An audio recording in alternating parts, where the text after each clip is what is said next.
Hey people, CzarThwomp here, and welcome to episode 5 of Katrielle, Millionaires Conspiracy.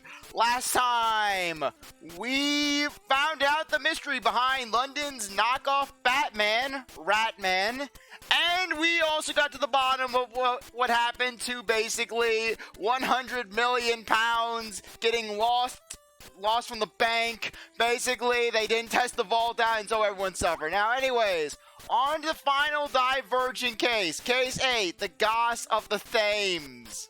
Okay, let's do this. Cat and Go have been invited on a luxury cruise, but will the Golden Goss in the ground lounge keep smiling? That depends. Does the Golden Goss have to play this game?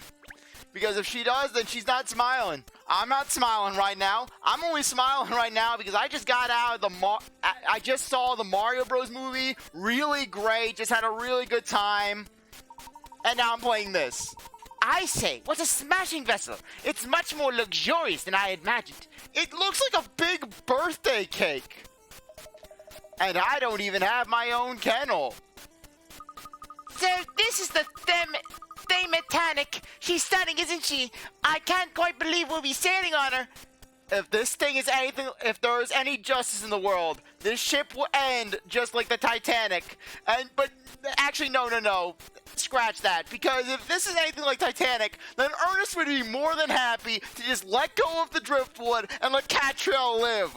Frankly, this would only be a good ending if if Hastings or Emiliana, they just came out of nowhere and just shoved Katrielle off of the driftwood, claim it for themselves. I was picturing something much less grand. After all, it's described as an affordable yet luxury cruise ship. So what were you expecting, Ernest? That looks like a dinghy? That looks like some cheaply constructed boat it's falling apart. There's a giant hole in the side. You have to look like a peasant on it. Yes, it's peasant luxurious. It's a barrel.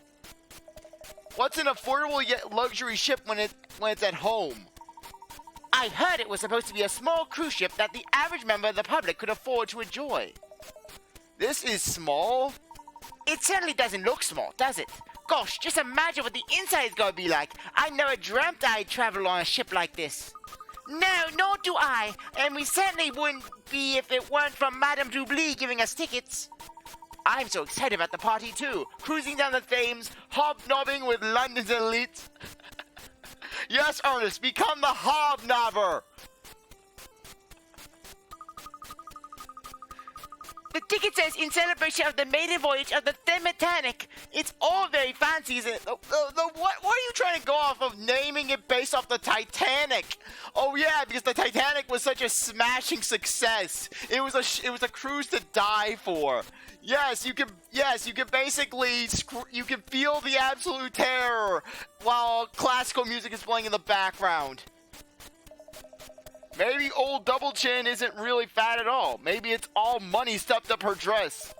I mean, 3 tickets on a cruise like this must have cost a small fortune.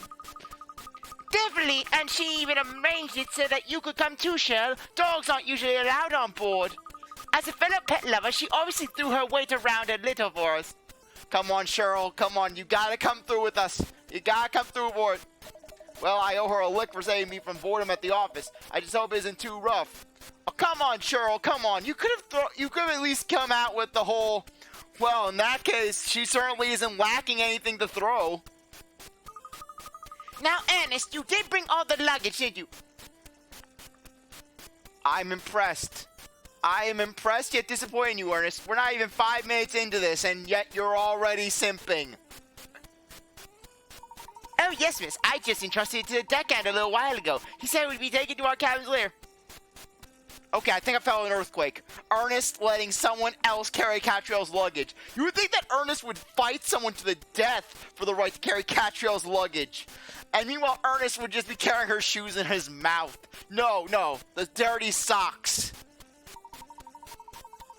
I must say, your case was particularly heavy, Miss Layton. What else did you pack? Everything. She packed everything. Oh, was it really that heavy? I only brought in essentials. The entire refrigerator. Gosh, I didn't realize essentials could weigh so much. Really, the entire refrigerator is probably in that case. She's probably got a kitchen sink in there, Pinstripes. God, what the dick is it you doing here? Good evening, Inspector Hastings. Have you been invited on the maiden voyage as well? Yeah, by Jubilee. Say it was a thank you for all the hard work I put into help her at the times I couldn't well refuse, could I? Madam invited us as well. Thank heavens for that. I was starting to wonder who I could talk to. I suppose the rest of the guests would be millionaires. Yeah, remember that for later. I don't know. The Titanic is supposed to be an affordable yet luxury cruise ship accessible to all. Puh, yeah, it looks oddly accessible. These well-to-do lot don't know what normal sometimes. It's an incredible vessel, isn't it? There seems to be an awful lot of crew members as well as guests. I think a vessel of this size requires a considerable crew, miss. They certainly seem to be very busy, don't they? Get those trunks on board! What does it look like I'm doing, eh? It looks like they're dragging your feet, sailor. Faster, man, faster. All right. We'll be weighing anchor soon. We've got to get everything on board. I can't afford to lose this job. My name is literally Able Seaman. Poor people, they're rushed on their feet.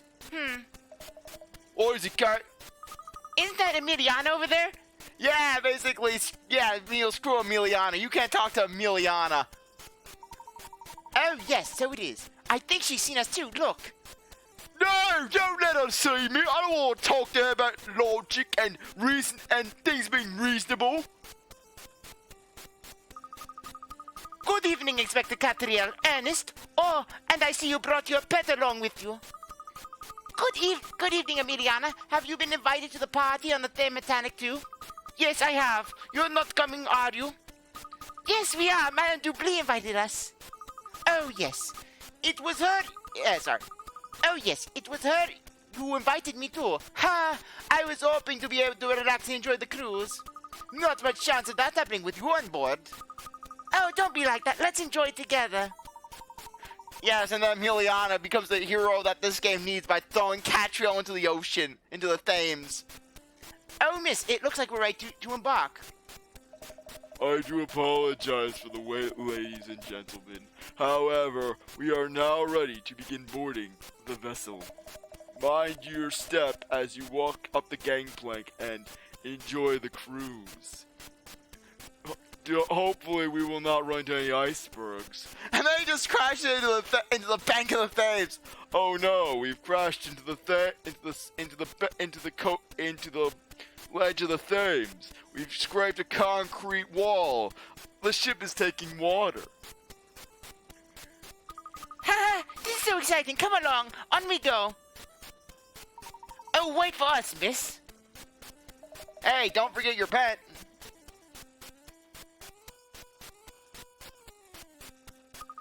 It's much larger inside than I expected. I wonder where our cabins are. I think our cabin numbers are... Sorry, burped. Printed on the tickets. Hate when I get gassy like this in the evenings. Okay, there we go. Oh, really? Let's see. Oh, yes. Here it is. It looks like I'm in the standard class deluxe. Why does it say broom closet on the why does it say broom closet in parentheses? What? I'm in standard class deluxe store. Oh, yes, so you are. And our cabin number is the same, too. So, fellow cabineer, it looks like we'll be sharing for the night. Yeah, meanwhile, Emiliana, she's just half tempted to basically reenact Case 2 and jump into the Thames herself. That or just Emiliana goes full Frank Grimes. She goes and reaches up she breaks into the ship's power box, and she just grabs at the wires. Madame Dublé has a lot to answer for. I just seem to be in regular standard class. Cabin number, Oh, same as me, Sunshaw. Looks like we'll be bunking up together. Now, hopefully you aren't quick to sleep, because I've got a lot to talk about, a lot of truths to drop on you, such as the moon landing. Did you know it was faked?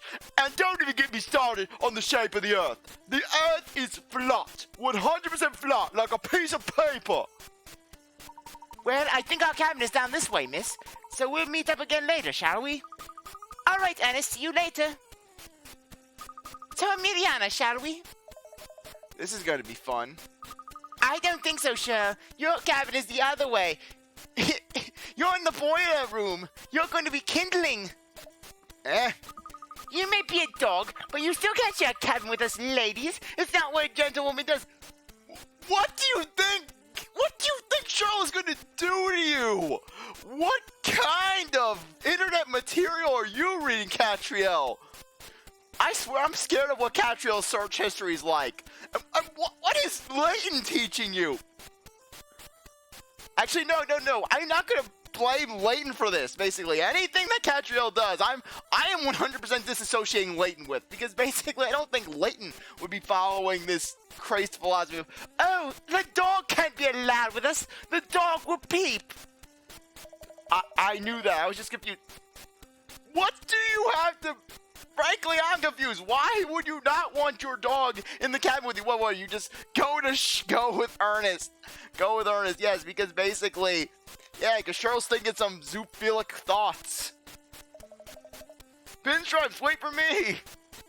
No, actually, no. Then again, probably bunking with Ernest would probably be better. So, the deluxe accommodations appear to be this way.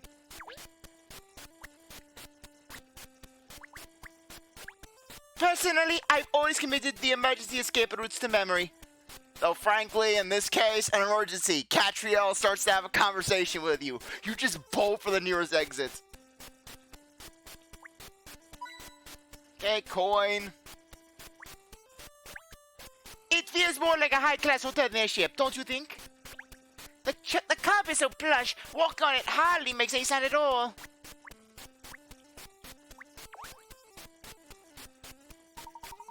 Dearie me, good evening, ladies. Well, what a ship, don't you think? Yes, it's fabulous, isn't it?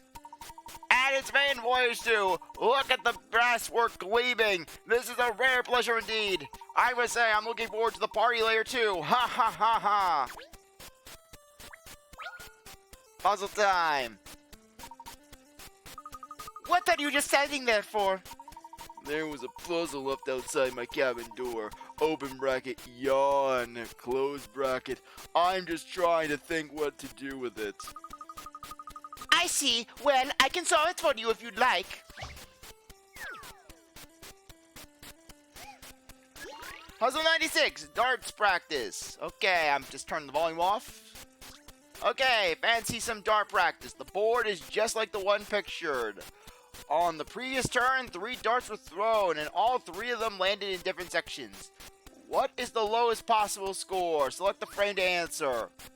Okay, I want to make sure that my logic with this is right. I am thinking that it's going to be 0. It's going to be 0 points, because it's like, oh, it's going to be 0 points, because on the grounds that they threw it outside of the dartboard. He had crap aim. But I want to make sure. Okay. Let me just check. Okay.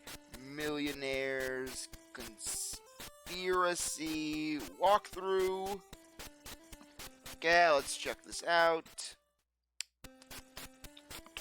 Okay, here we go. Let me see.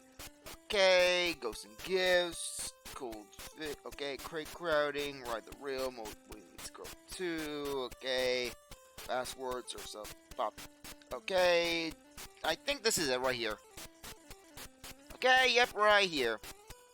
Okay, yeah, lowest possible point. Okay, yeah, I did have the right frame of mind. It's 15 points because basically 1 dart outside of the board, 1 dart inside here, and then 1 dart there. So yeah. This analysis would be simplicity itself. Okay. A simple piece of profiling work. You did it! The lowest possible score is 15. One of the darts missed the board entirely and scored 0. Let's make sure no darts end up hitting someone. Yeah, like I said, sometimes just your logic doesn't really line up with the puzzles. Okay, puzzle 96 has been added to the index. There you are, all done. That was brilliant. In fact, I think you'll find it was unlike the final scene in Maverick D. Rector's revolutionary Mad Max Supersonic Soup Kitchen. The same sort of catharsis and exhilaration was provided by the protagonist's father as he sank into a giant vat of soup with his thumbs in the air and... Excuse me, I really must go. Even the cabin doors have a refined elegance to them. The level of luxury on the ship is quite something. Okay, let's get over here. Okay, come on. Let me go. Okay, standard deluxe.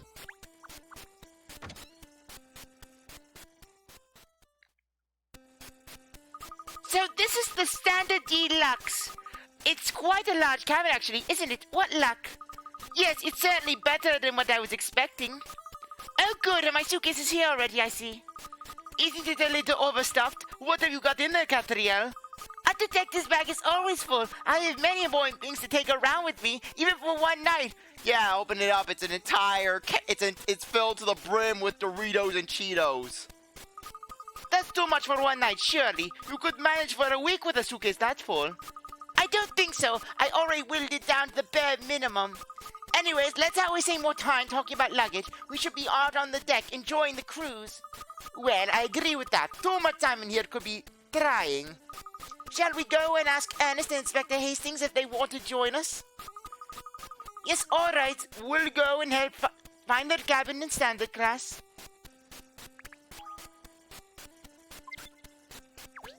Okay, let's check around.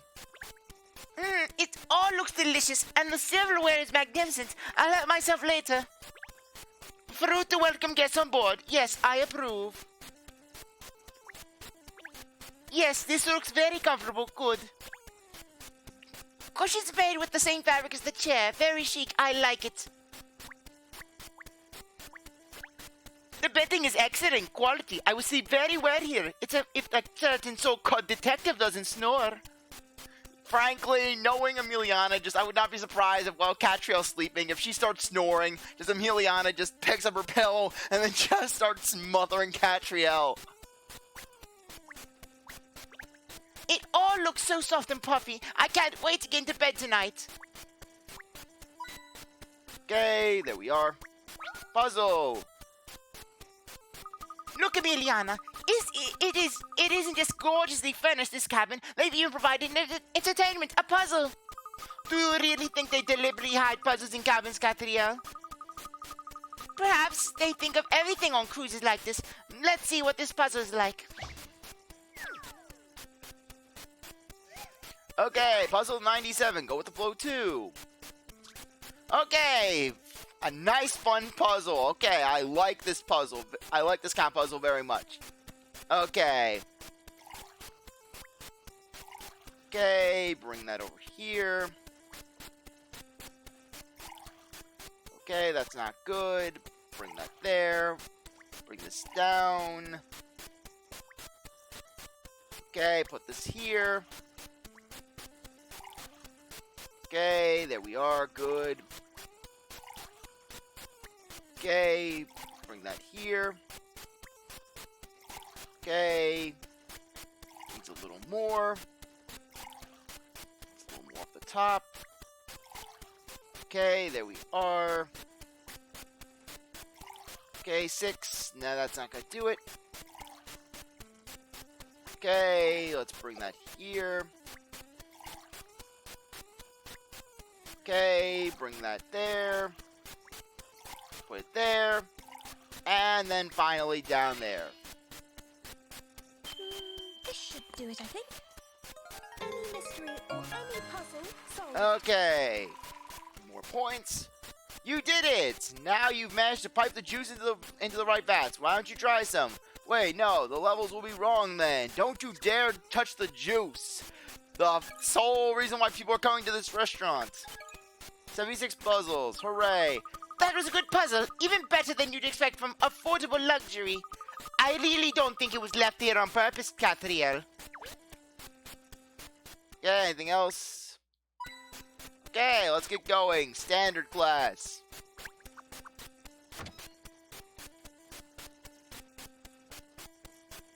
Hello, Ernest. You and the inspector are all set in, I hope? Help me, Katrielle. Help me. He keeps going on about his conspiracy theories. Sunshine! You haven't heard about my next theory about water is an illusion! So, this is a regular standard class, is it? Haha, yes. Oh, hello again, miss. Is there something wrong with our cabins? You keep peeping around. If there's something wrong with this cabin, I will get rid of it. I don't like Inspector Hastings. I would get rid of him. And then Ernest just grabs Hastings. What are you doing, Sunshine? What are you doing? Pull me down! I'm sorry, but Miss Layton doesn't like you. You're going overboard to the Thames. Oh, no, it's just, well, it seems a little basic compared to ours, that's all. Really? Yes, more than a few rungs down the ladder of luxury. I'd say if our cabin was the Ritz, yours would be, say... No, don't say it, miss, please. I think I'd rather not know. We're both in standard class. It can't be that different. This cabin's pretty fancy if you ask me. I agree. I think it's a splendid cabin. A roof to keep the rain out, walls to keep the wind out, and a door to keep the noise out. What's the problem, eh? Yeah, and then meanwhile, Katrielle's being basically just trying to be smug.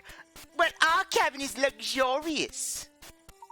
I spit upon you poor people. Gosh, when you think we're like that, I feel rather small for letting a thing like this ruffle my feathers at all.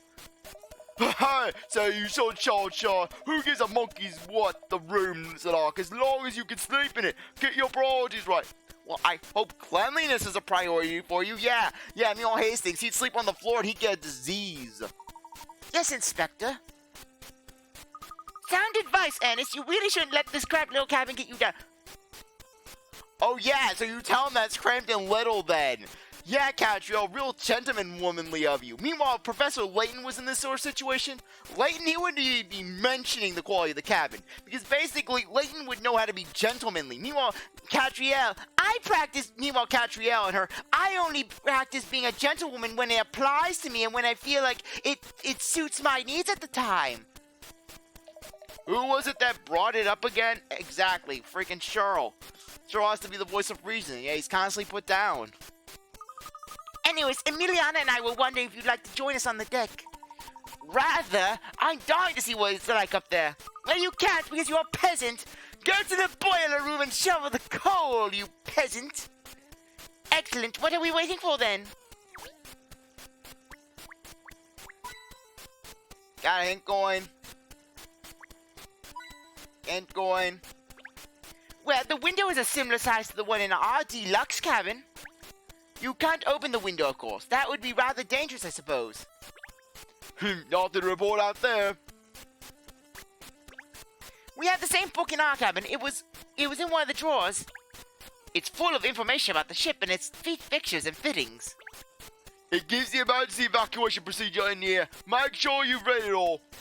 Oh, please. Everyone knows that in the event of an emergency, all procedures and get thrown out the window, and it boils down to survival of the fittest. There's nothing wrong with functional beds like these. I would be perfectly happy on one. They look rather plain and ordinary, don't they? These beds. But I'm sure they're jolly comfortable. It's got a pillow, a sheet, and a blanket. The perfect bed as far as I'm concerned. Okay, anything else? There we go, puzzle. Well, would you look at that? Cat was right. They do leave puzzles in the cabin for passengers' enjoyment, and CzarThwomp just buffed. Good job, CzarThwomp. You flood my lawns. Who am I, Smoky? Is Cat's puzzle more deluxe than ours, though? To think I only missed getting into the better cabin by a gnat's whiskers. We don't need to start complaining, Shell. Okay, what's this one? Puzzle 98, Fortune Teller Fiasco 3. Okay, we get some fun here. Once again, it's this puzzle, so I'm not going to bother reading it. Okay, we're going to want to start. Okay, we don't have a 10 card, so we have to start out with. So we have to basically go with the diamonds. Okay. Let's see what else we've got. Okay, sevens. Okay. Let me see. Okay, I'm just gonna try this out. Okay, 9, 4, 7. Okay, 7, 6, 5. Okay, got it on the first try. Boom. Blimey, this is hard work. See, I get them right sometimes. Okay, yeah, meanwhile, Hastings, he looks like he's ready to punch a walrus. I don't know why. He's just giving off those vibes of, I'm gonna punch the walrus! I'm gonna get into a fight with a walrus! If there's a walrus on the deck, I'm gonna fight! You did! The swirling mists of your future are clear. I see a spade card. You are about to dig a big hole.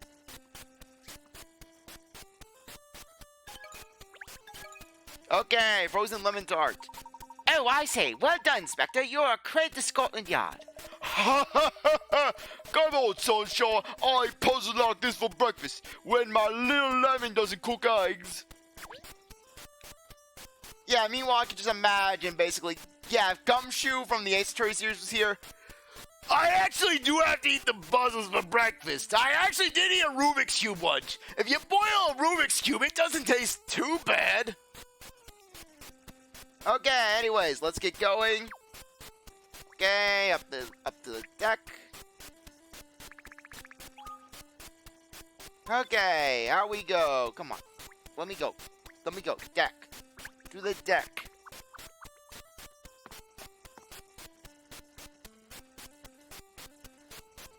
Welcome aboard, ladies and gentlemen. With cloudless skies above us, we have a perfect night for our cruise. Let's hope that no one disappears. The crew still has some final preparations to make before we depart, so please, just enjoy the atmosphere. That must be the ship's captain. Yes, no question. How can you tell, miss? Oh, I just can. Guts again. I don't think you're far off there, Katrielle. Oh, do you think so too? His composed demeanor, his uniform, the fact that he's addressed the passengers. Yes, I'd say there's a high probability that he is the captain of this vessel. Haha, so you're like me, Liliana. You think he's the captain as well. I am nothing like you. If I start to become like you, Ernest shoot me in the head. You simply guessed. I, on the other hand, used my profiling skills to arrive at the truth through logic and reasoning. I'm not like you at all. Oh, you too. He's coming over, look. Welcome aboard the Titanic. I'm the captain of this vessel, Midas Pullman. I hope you enjoy our cruise. The weather forecast is for low winds and no rain, so you should be in for a treat. I knew you were the captain. Yes, we're very much looking forward to this, Captain Pullman. Thank you. I'll say, the ship of yours is really very swish, isn't it?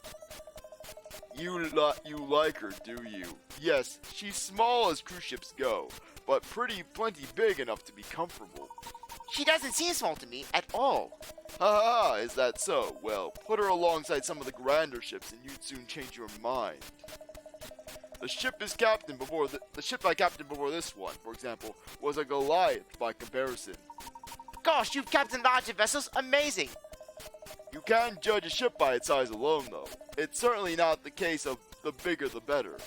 The greatest cruise ships are the ones that give their passengers the smoothest and most enjoyable ride. And I'm not saying that because I have been tagged, and if I say anything negative about this ship, I will get zapped. Thanks to the microchip that has been implanted under my skin. Please help me. Well, that's jolly sound logic, yes. So I'd like to just go over the itinerary, if I may. After we set off, we'll head downriver towards the sea and out into open waters. Once we're a little ways offshore, we'll let the party get into full swing. And then tomorrow, we'll head back up the river to land again. Gosh, it sounds jolly romantic, doesn't it? A dinner party on a cruise ship in the open water of the sea, gazing back to the shore. Yeah, and then meanwhile, just Ernest. The only sea you're going to is the Sea of Friend Zones. Okay. It sounds wonderful, yes. Dinner on such a luxury ship is bound to be absolutely mouth-watering. I think I can see her drool. Well, we should be ready to depart any moment now, so I wish you all a very enjoyable cruise, ladies and gentlemen.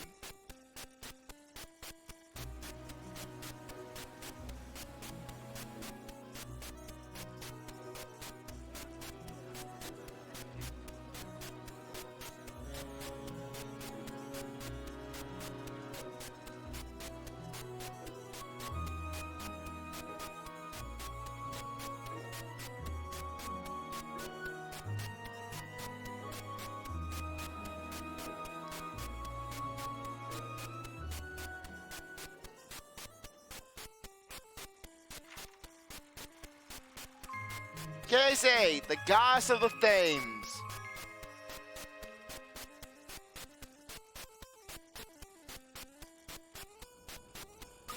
We're off at last. I'm sure this is going to be quite an adventure. I have a feeling something's going to happen. When you say you've got a feeling something's gonna happen, that usually means a case. Oh, don't, Inspector. This is supposed to be a break from work for me. Haha, yeah, you and me both. Let's hope we can stay off duty, eh, Perfetti? Yes, let's just all enjoy the cruise. My suitcase is the only case I need. Excuse me, Miss Katrielle Layton, I believe. I'm just going off the voice base they gave him. And Inspector Hastings and Miss Perfetti from Scotland Yard, if I'm not mistaken. Madame Dublé told me that she had sent 2 invitations for this little cruise. Apparently we are escaping the bottom of the barrel. Ah, yes. You're one of the 7 dragons, aren't you? I remember seeing you at the premiere of No Stop for Love at the Savoy. Yes, and I spit on the screen. The editing was shoddy, the music was lackluster, and I have seen better acting in a car accident. Yes, indeed, miss. I am Mustafa Fulhold, the owner of the ship. It is a pleasure to make your acquaintance. Perhaps you've heard of my shipbuilding business here in London. Bountiful Holdings, it is called. Bountiful Holdings? Yes, it's the UK's #1 shipbuilding and shipping company, Katrielle. According to Companies House, profit in recent years has derived as much from marine transportation as shipbuilding. Sorry. And the company's shareholder report indicates new investment in passenger shipping. I believe the objective is to reclaim some of the business lost to the motor and airline industries in recent years. Ha ha ha! You are very well informed, Miss Perfetti. Yes, in fact, this affordable luxury cruise ship was one of my own ideas. I want to if I felt that if they can serve crap on in their plane, then I can serve even worse crap on the ship. And where would they go? The sea? Ha! They won't escape my ship. I'll trap them in the big tuna net. One cannot tread water in business. One must always seek new horizons. Think of new ideas. In the past, I have taken no prisoners when I was making a name for myself. Which I did by taking actual prisoners. You see, I skimmed the waters for small fishing vessels, and I trapped them in the big nets. And then I bring them onto my ship. I tag them with the zapping microchips, and I force them to work for me for all of eternity. Piloting is very profitable when it comes to hiring your crew. Many of my rivals wept because of me, and not because I launched the cannons at their ships. I launched the cannons at their businesses, and I had taken their families hostage to work in the boiler room. But every man is a smith of his own fortune, a dog-eat-dog word, as they say. They are not all cogs in my machine. No doubt an eminent detective such as yourself understands what I am talking about, no? I try not to eat my dog.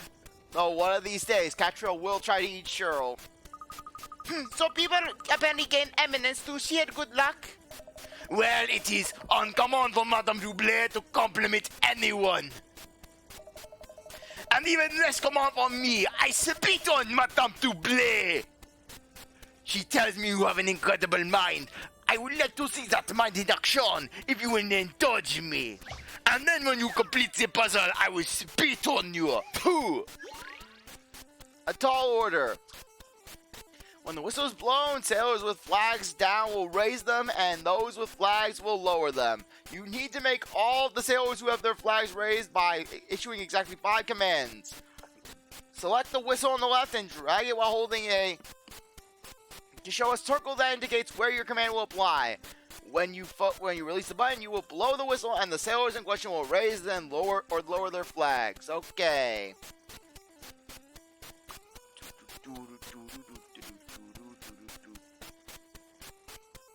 Okay. There we go.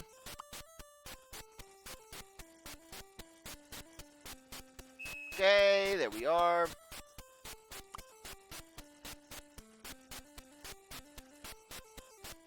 Okay, yeah, I have to do this.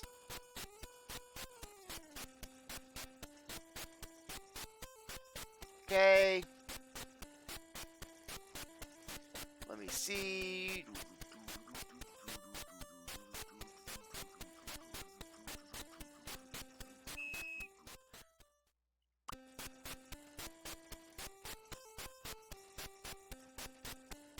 Okay. I think I may have screwed things up.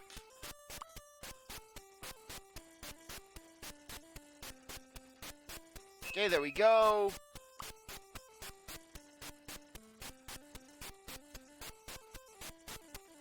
Okay.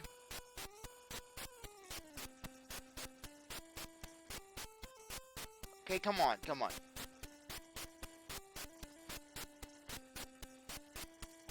Come on.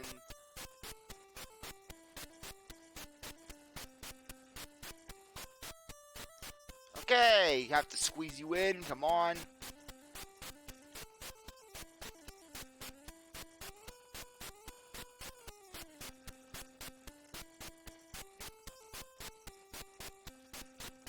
Okay, I'm gonna have to think.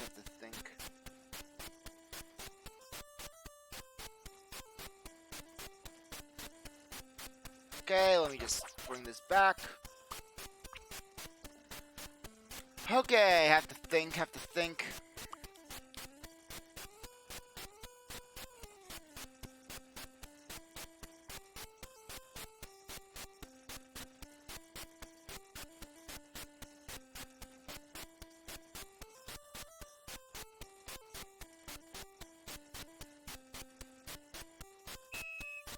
Okay.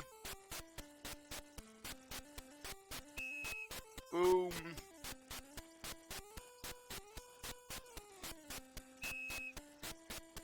Okay.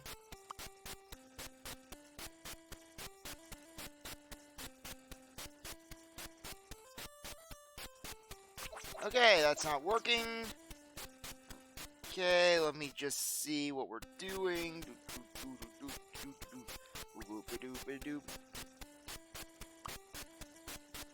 Okay.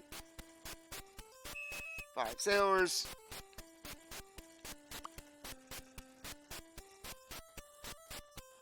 Okay, yeah, I had the right general pattern.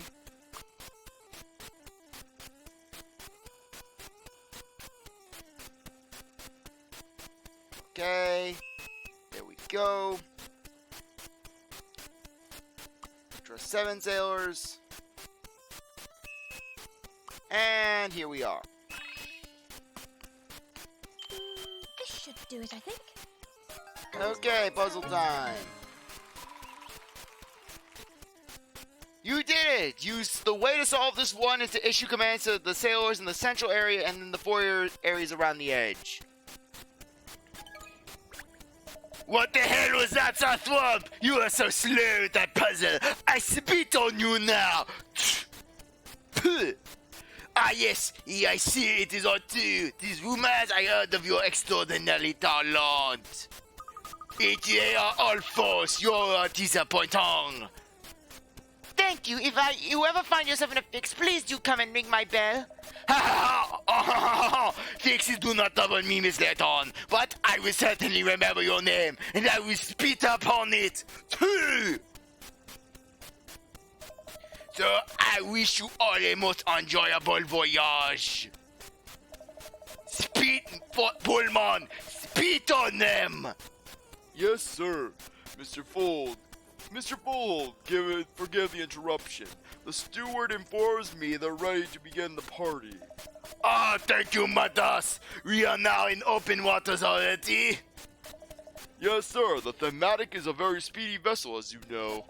No, not perhaps in the same league as the SS Midas Touch that you were captain before, but I hope you are satisfied with her, because you will never leave her. Absolutely, Mr. Fold. She handles like a dream. Good, because you will die on the ship. I will never let you leave the ship. That is why I tagged you with the microchip. You try to leave the ship, your head will explode like a peep in the microwave. So, my friends, it seems the party is underway. Please make yourself your way to the Grand Lounge. Let us celebrate this marathon voyage in style as I spit on all of you.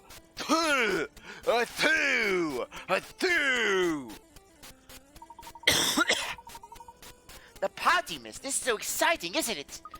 I can't wait to see what it's like. Let's go straight there now. Okay, what we have? Okay, stinky sea stones. Mint coin. Random guy.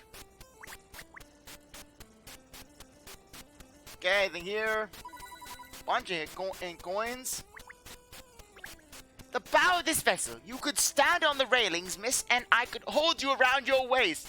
Though knowing Ernest, his upper body strength would fail Katrielle and she'd just drop into the sea. In that case, do it, Ernest. Do it. You have my support. Drop her into the sea, Ernest. Become the hero we need. Now we passed the end of the estuary. All you can see is open sea. The lights of London looked very beautiful as we sailed on the Thames, didn't they? Okay, let's get a puzzle. Or no puzzle from them. Oh wow, this is B. Isn't it? It's like a dream, Benji. I never ever thought we'd ever get to go on a cruise ship like this. Neither did I, but it's going to be the new thing, affordable luxury. I like it. It's B. Isn't it? And you're so amazing for sorry. Isn't it? And you're so amazing for finding out about it. And London's amazing for having it. Everyone's gonna be talking about it soon. Everyone, but we went on it first. We'll have to take loads of photos to show everyone.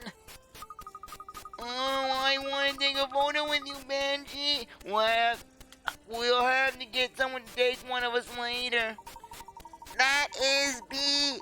The most brilliant idea yet, Bess. You're the brainiest. Okay, any other puzzles? No puzzle.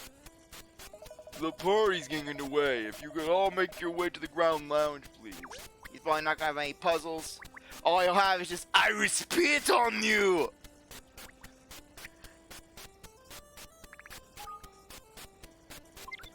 Okay, let's get over here.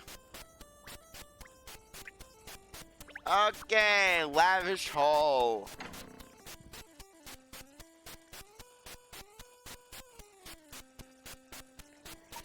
I say, what a feast. Oh, I don't know where to look. Every dish looks absolutely delicious. Though my nonna might not have agreed. There's more to life than food, you know, you two. Bull, I'm sorry. If you were raised Mediterranean, you have it ingrained in your very DNA to basically be obsessed, to have some degree of obsession with food. Whether basically you're thinking about what you're going to eat, or what you're going to be eating later, or what you don't like, basically, it's always on your mind in some way, shape, or form, and you will never escape it. Just look at the decor here. That golden statue over there is magnificent, isn't it? Just smell it. No. Why? You think it's chocolate? Katrielle tries to unwrap it. I want it to be chocolate. Why is it chocolate? Ernest complained to the captain. I don't think that's right, Miss Layton. Complain to him, Ernest, and I may let you brush my hair. And then Ernest marches up. Excuse me. She wants chocolate. I spit on you, you pathetic simp baby man. Katrielle, are you even listening to me? Oh, here we go. I think he's going to announce the start of the party. Ladies and gentlemen, my esteemed guests, see all this food over here? I have personally spat on all of it. You will eat my spit and you will like it because you are dumb, uncultured swine. And I spit on you all. I have zero respect for any of you. May I thank you, Percy, for joining me on the Meton voyage of this magnificent ship, the Titanic. As you know, she is the first of a new line of affordable but luxury cruise ships to be manufactured by Bountiful Holdings. The airline will not be monopolizing crappy traveling food. No, I will be the king of that area. So please, drink, feast, live for this evening like kings and queens. Like my dog, King. Later, we will have the entertainment planned for your enjoyment. A game where we shall see on whom the goddess of fortune is smiling tonight.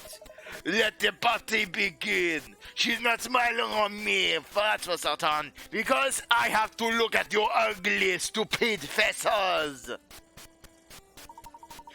Bess, what do you want right first? Let me show my love for you by getting you a plate. Oh, Benji, you're just the sweetest, but I don't know where to start. Oh, dearie me, what a party. Wait till I tell Maud and Ed and Enid about it. It's certainly an impressive party. I'm sure all the well-to-do Londoners here feel at home. Well, it's not the kind of bash I'm normally invited to, but I could get used to this. In fact, I might even surprise the better half with it one time. That's right, honey. We won't but eat from the trash can tonight. No, half-eaten chicken wings tonight. What's the matter with you, Katrielle? Why have you gone quiet all of a sudden? Knowing Katrielle, she's probably like a great white. Her eyes have gone into have rolled to the back of the head, and she's eating the turkey whole. Oh, no reason. I mean, I don't mind if everyone just wants to chat instead of going to get some of that scrumptious, oh so eat me now, sicious food. Typical. Allora, let's go and have a look around, shall we? Yes, let's go and look at the dishes and the platters and the servers and perhaps just glance at something other than food as well, maybe?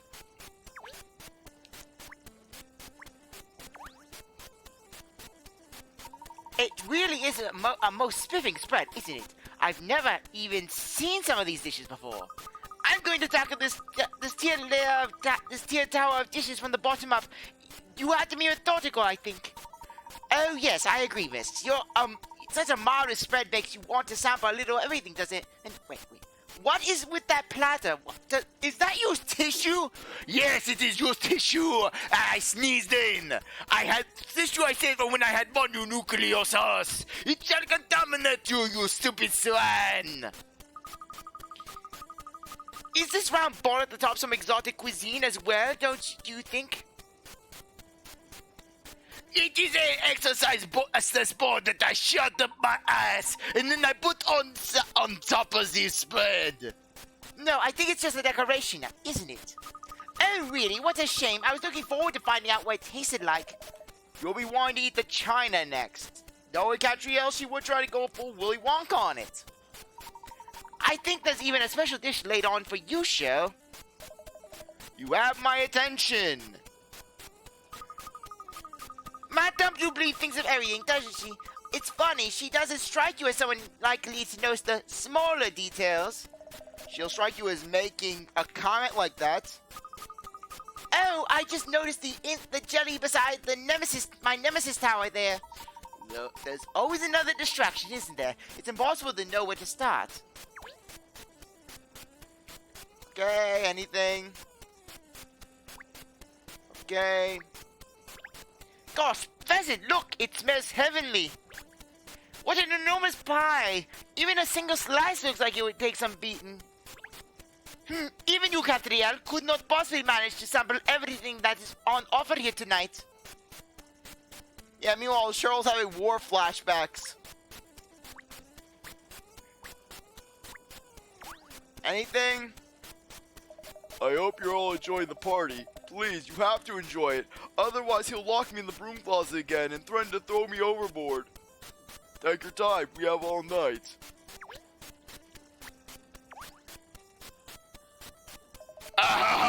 Are you enjoying yourself? I hope. We have a very special surprise arranged for later. You have to see and wait to see what it is.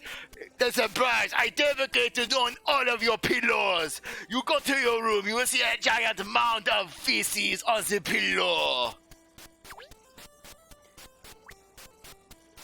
Okay. Is it just because I'm so small that this thing looks so huge? No, it's enormous. I wonder how many meters tall it is. Clearly, it's modeled on a mythical goddess. Sorry.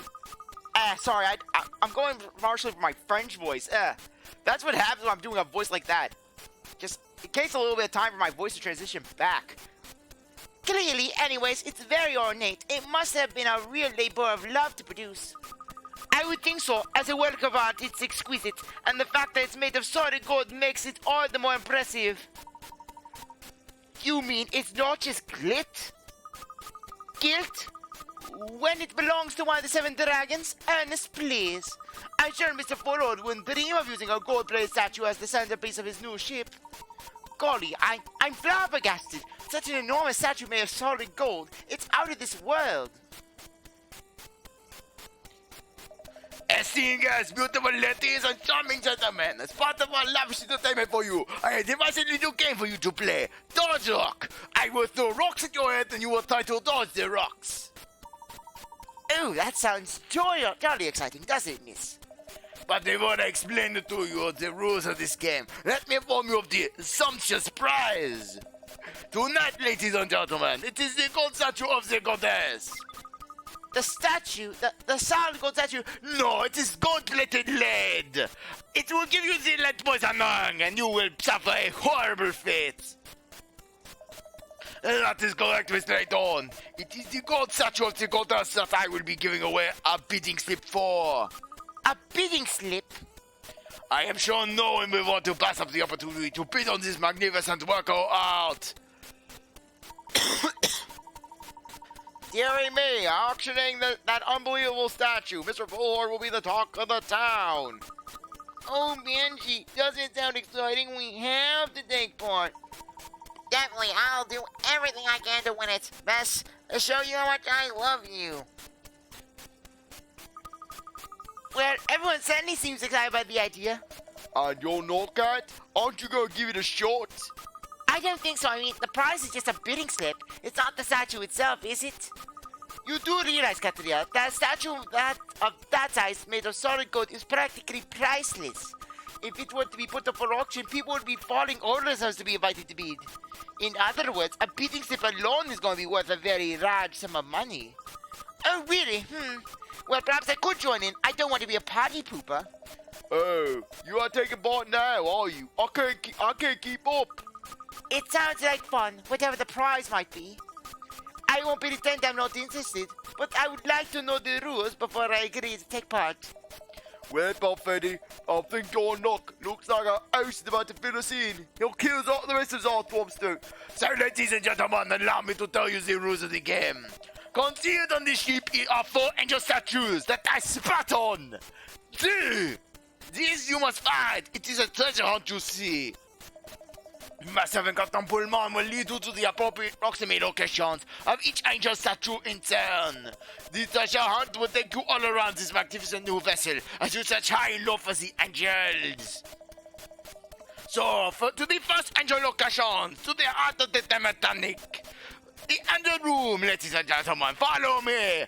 Ha, you are not trapped in my angel room. You will now work for me forever. Hunting for angels in order to win the goddess? Mr. Forward has a wonderful sense of style, doesn't he? I say, this promises to be rather fun. A policeman, a private detective, and a criminal analyst all competing against each other.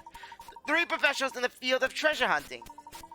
I think it's safe to say one of the 3 of you will be claiming that bidding slip. Gosh, you all look rather fierce all of a sudden. Stand aside, ladies. Hunting out a few statues will be a walk in the park after the sort of cases I usually get tangled up in. Just a minute, Inspector. Private detectives like me are forever hunting out treasure. I mean, really, if I had £1 for every that's walked through my door, I'll find those statues in no time. I think you'll find that I outstrip you both when it comes to locating things. In fact, I think I may have located Ernest's dignity. It doesn't exist. It's a trick question. As simple as that is that the criminal, in this case either of the angel statues, will lead me straight to the location. Nice to see the pack pulling together. This little game certainly seems to have roused some competitive instincts. Haha, this is fun. Each of us is sure we're the better treasure hunter. So let's find out who's right. Whoever finds the 4 angel statues is the winner. I think that's the point, Katrielle. Yo, Kat, I've got some little grazers of my own I can call on when I want to, you know. All 2 of them. It doesn't have to be a dog-eat-dog disaster. Wouldn't you be better off working together? Well, there are only 3 possible outcomes in this scenario. The first, someone other than one of us wins the slip. The second, one of the other 2, in other words, Inspector Hastings or Miriana wins the prize. Or case 3, I kill them all. I have Ernest kill them all and throw them overboard, and then he takes all the blame. And the third, I find all 4 angel statues and walk away with the pink slip for the golden goddess. Ours looks dead inside. The most likely of those 3 outcomes is the third, or to put it in other ways, I'm going to win. Yes, real modest you are, Katrielle. Layton would be real proud of you. Of course, what am I worrying about? It'll all go your way. So, the gauntlet has been cast down to the engine room. Okay, let's go down. Head to the engine room.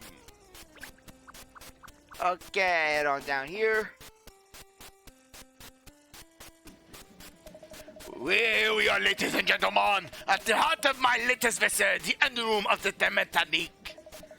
Okay, I'm gonna have to change the voice up because it started really hurt my throat. Somewhere within this room, the first of the angel statues is hidden.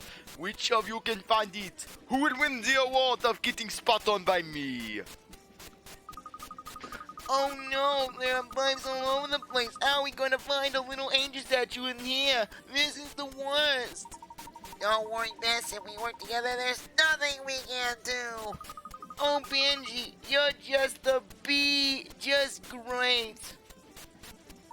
Dearie me, an angel statue in here somewhere. Well, I'll do my best. Blimey, there's a lot of machinery down here, eh? Beats me with whatever it does, mind you. Ships are outside my area of expertise, too. I should have studied more before coming on this case. Oh, this all looks very interesting. Is this a speaking tube at the end here? Hey, balls off unless you're told otherwise. Ah, and there's a switch just above. I wonder what it does. Hey, I said balls off. Curiosity is something someone with your name should be messing with. That switch is used to operate the crane for loading and unloading large cargo. Oh, I'm sorry. I shouldn't have touched without permission. No, I'm done, Miss Layton. Now, it looks like Mr. Ford is all set to start the game. If you are all ready now, ladies and gentlemen, let the game begin. You are free to explore the engine room to your heart's content, as long as you do not slow us down, of course. You act, and if you do, I will spit on you, and I will throw a large object at your head.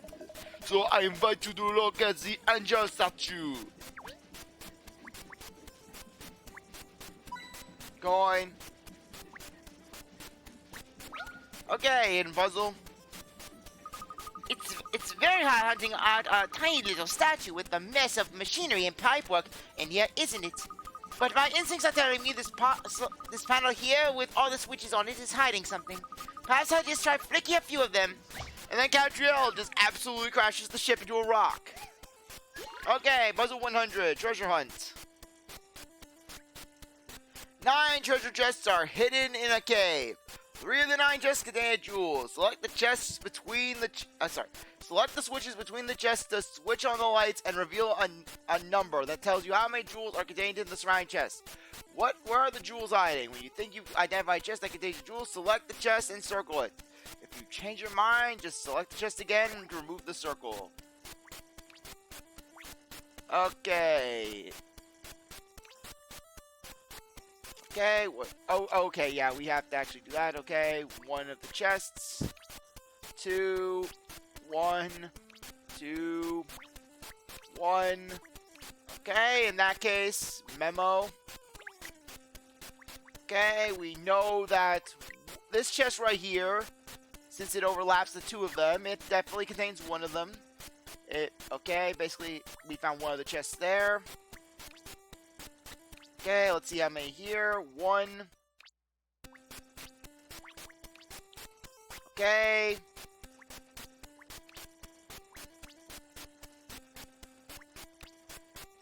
Okay, so in that case, this chest down here should also contain one. And, okay, 2 chests here. Okay, we know that it's none of the chests down there. We also know that it's none of the chests there. So, okay, so it would have to be this chest right here as well. Let me just make sure that basically I have the right thing. Okay, just gotta do a check.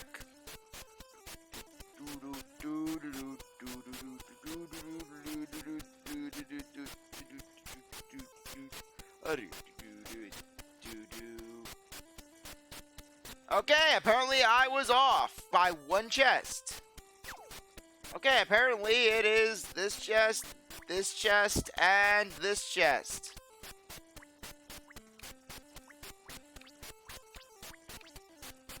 Okay. I've seen how to solve this now. Any mystery or Well, it was close. solved. You did it! You found all the jewels. Time to set off the next treasure hunt. Ah, I found something.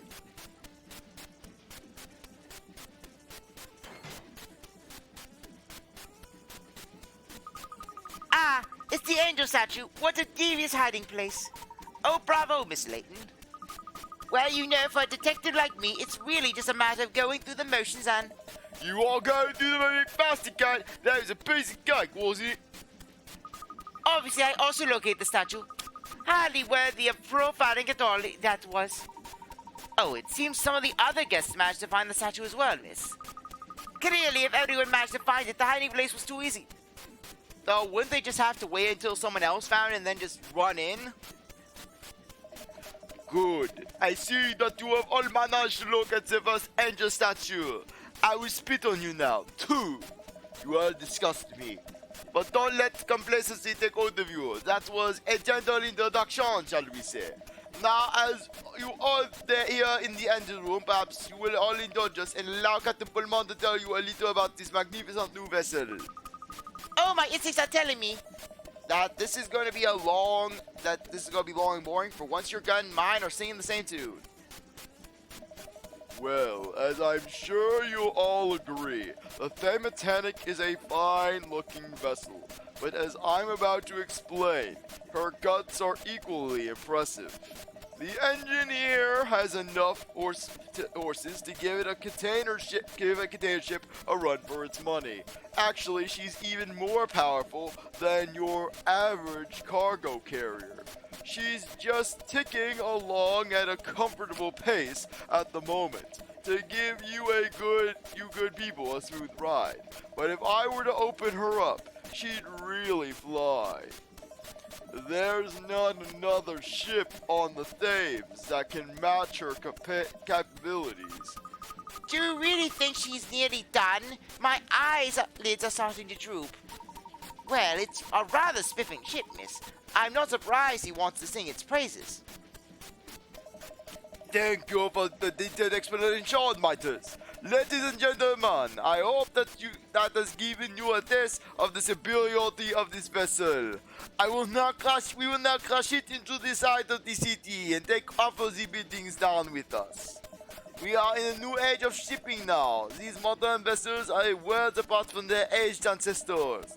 The Titanic heralds a new dawn. She is only the first of many new passenger crafts I plan to commission. But forgive me, you are all eager to continue the game, I think. Please, let us return to the Grand Lounge.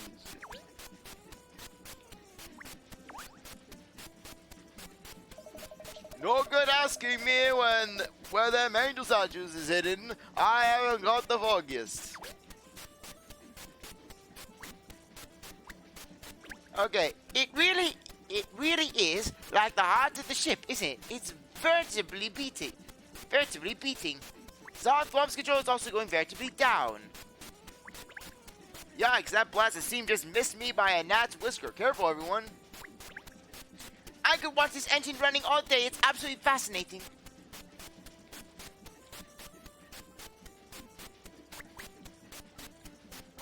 Okay, let's get out. Okay, Grand Lounge.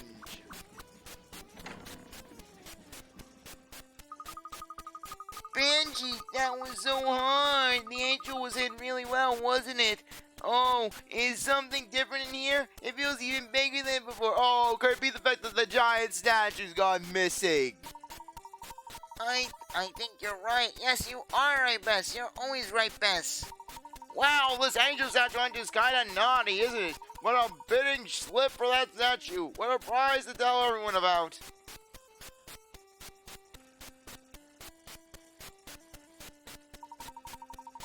Oh, where's the golden goddess, though? The golden goddess is gone? Gone? Where's the statue? Where's my golden goddess statue? Someone has stolen it. I do not believe it. Damn it, I did not get it insured with Nationwide. When the perpetrator of this terrible act is found, he will wish he never got Mustafa full hold. Hold your horses now, it's been nicked, that groping giant thing. Oh dear, Mr. Borrowed is fuming. Of course he is. That statue is practically priceless. Wait a minute, though. If the statue's been stolen, what will become of my bidding slip? You haven't won it yet, Katrielle. Well, all I can say is someone's got a blooming now. Can I step right to my nose like this? Got buddy. It's up to us to find whoever did this. Well, we certainly can't ignore it. It'll be the theft of the century, given how valuable the statue must be. So now we're searching for the gorgeous statue itself instead of angels. Haha, what fun!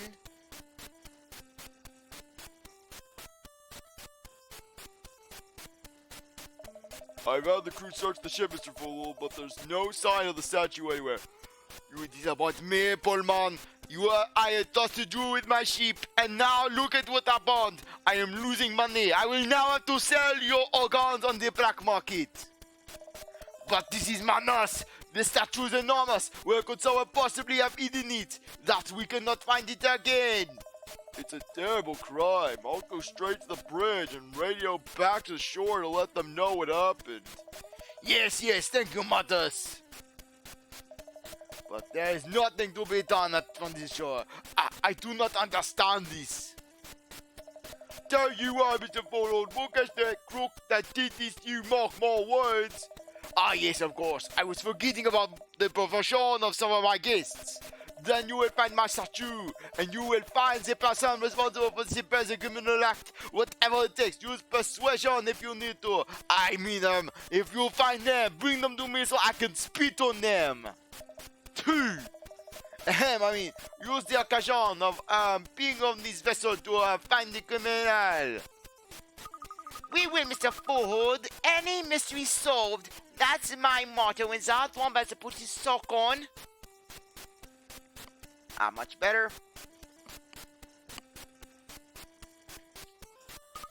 If you don't mind, Mr. Forehood, could you please ensure no other guests enter the lounge area from now on, so that nothing is disturbed at the scene of the crime? Of course, if you help with your investigation, I will inform our guests they might not enter. And if they try to, I will spit on them and throw forks at them. This is an unprecedented disaster for my new vessel's Maître Voyage. I am only thankful that you are on board. Please find the statue. Golly, what a term for the books. The theft of a solid gold statue like this is a big case. What I want to know is, how did anyone manage to make off with something so big and heavy without being seen? Yes, it's almost unbelievable, but it happened, and we have to find it for now. Right then, let's get this investigation underway, shall we? I think we should begin by taking a formal statement from Mr. Forehold.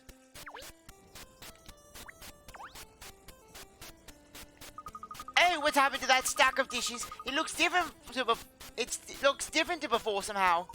Really? It doesn't look too many people have been digging in. Get anything? Gosh, Pheasant looks it smells heavenly. Okay, we already read that. Okay. Oh, this one that did this, taking my statue.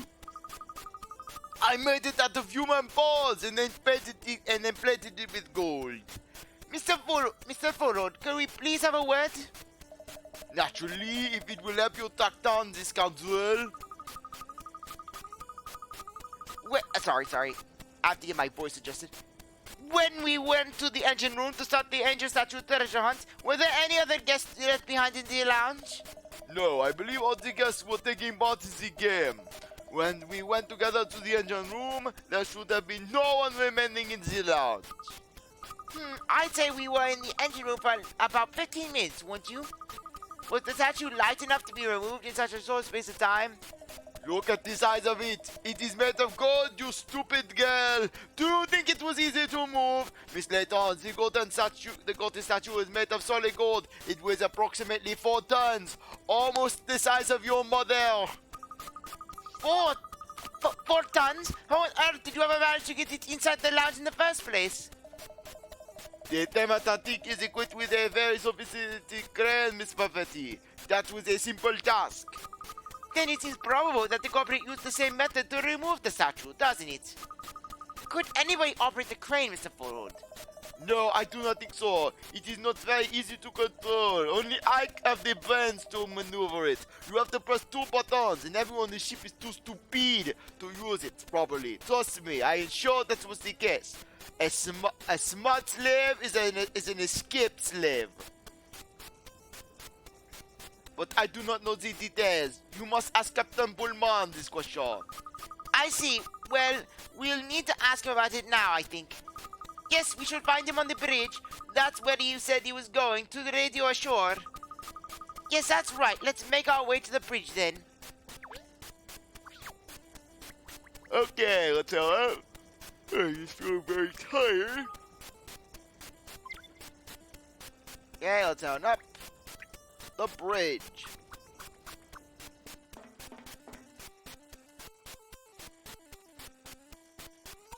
I say, it's rather wonderful being on the bridge and seeing where the captain controls this magnificent ship from. Just look at that view over the sea.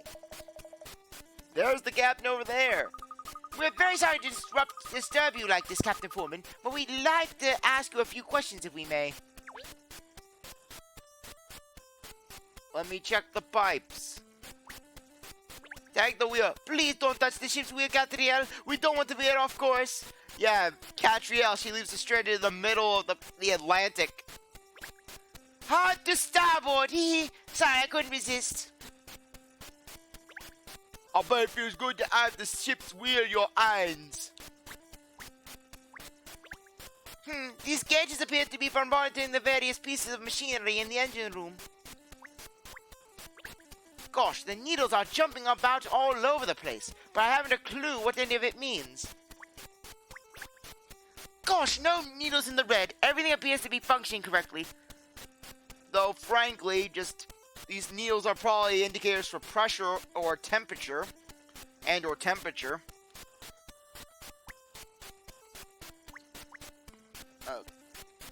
Yeah, probably the ones right here. Yeah, probably one says for starboard, probably another says for port. Excuse me, could we ask you a few questions, please? All right, you're the ones investigating the theft of the God statue, aren't you? Well, sure. What do you want to know? I'm Abel, by the way. Abel Seaman. During the time when the theft must have taken place, Captain Pullman was with the guests in the engine room. Who was driving the ship while he was away? That'd be me, although it's really just a case of checking that she's staying on course. So that would place you here on the bridge when the theft occurred then. Yeah, it would. And who operated the crane when the statue was loaded onto the ship in the first place? That'd be me as well. Why? Ah, so you know how to operate, do you, Mr. Seaman? Can the crane be used at any time? No, not at all. Most of the time, it's not switched on to conserve power. Before you operate, you have to flick the master switch in the engine room. If that switch is off, the crane won't do anything. The master switch in the engine room, aye? Well, looks like there's quite a procedure to get that crane up and running. They had to push a button. Yeah, there is. No one could have made use of it without planning it first. Okay, anything? Okay, puzzle. Look at these beautiful controls, Miss Layton. Aren't they splendid? Splendidly timed to touch, yes. I just want to pull all the levers and push all the buttons. Golly, no, you mustn't miss. Pressing any of these buttons could be disastrous. Oh, but hey, there's a puzzle here, look.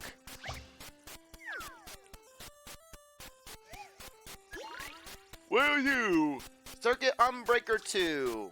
A little girl's favorite toy has been broken. Yes, it's the same puzzle that we've had before.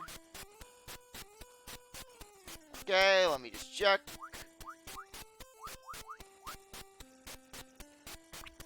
Okay. Yeah, can't do anything with that. Okay, probably has something to do with the center. Okay.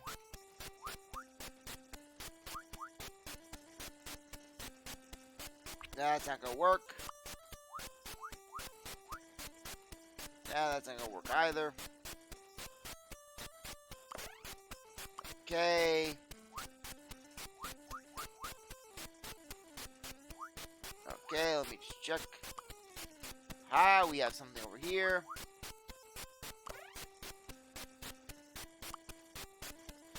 Okay. Let's see this one.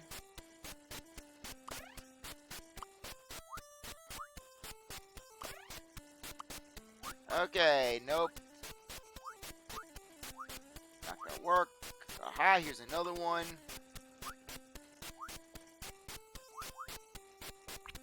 Oh, come on, let me put it in. There we are. And then finally that. So, in conclusion, still Puzzle solved. Hooray. You did it. That was a trigger repair, but an electronics whiz like you won't be beaten. Besides, you like to see the children's faces when their toys start working again. Okay, any puzzles? Even though the puzzle's solved now, you mustn't press anything. Just one touch could bring the whole ship to a standstill. Yes, I know, Ernest. Don't worry. I won't touch anything I'm not supposed to. At least not while you're looking. I'm not entirely convinced a single button could bring the whole ship to a standstill. Surely that's an exaggeration. Okay. Let's talk to you. Did you manage to radio ashore, Captain Pullman? Yes, I've just finished relaying the message. I've set a course back to the wharf. Obviously, the party can't go on now. Statue's gone, we can't party, trip's off. No refunds. If there's anything I can do to help with the investigation, please don't hesitate to ask. I've told the crew to assist you in any way possible as well. If you want to ask them any questions, feel free. Thank you very much. We'd actually like to ask you about the crane. Yes, the one next to the lounge, you mean? Yes, Mr. Polo informs us that only a trained operator will be able to use it. Is that right? Exactly. For starters, they need the key from me. And there's no spare either. I have the only one. The captain's has full responsibility for the vessel, you see. Even the owner couldn't operate the crane without my consent. I see, so everything has to go through you, Captain. Yes, and Mr. Bullhorn is well aware of that, naturally. Which is why he's made it where, if I don't comply with what he wants, he will zap me thanks to the microchip he planted under my skin while I slept one night. When he appointed me as captain, he entrusted the thematic in her entirety to me. In other words, Mr. Bullard obviously has a great deal of faith in you. He's got salt water in his blood, that man, just like me, and he loves this vessel dearly. I know he's a hard-nosed businessman, and not everybody likes the man, but that's just one side of him. He's also ruthless. He doesn't let me use the restroom. He basically just, he doesn't even let me bathe. His equivalency of bathing is he ties the rope around our feet and just throws us in the ocean. What do you mean by that? What I mean is, he has a good heart. When my old company went under, not only did he take me on, but he took on all of my crew as well. As a result, we still got jobs and jobs that we enjoy. He's a great man, he really is. That was incredibly good of him to rescue all of you from unemployment like that. That's the 7 dragons for you. They could do things like that. Yes, like I said, he's a great man. I'll always be indebted to him. Yes, I see. Well, thank you so much for your time. Okay, first clue. Okay, let me find where this is. Okay, there it is.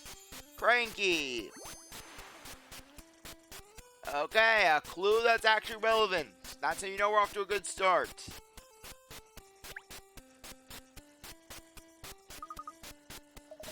What's up, Fatty? You owed something? Perhaps I'm thinking about motive. Motive, blimey. I thought you were the prize around here. Why does anyone steal gold, eh? For money! Yes, usually I agree, but let's not forget that the statue was a matter of pride for Mr. Forward.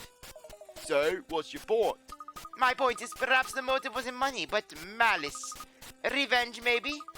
Mr. Forward has made a number of enemies over the years as he built up his business and spat on everyone he's come across. Isn't it possible that the corporate stole the statue as a way of getting back at him for something? You could have a point there.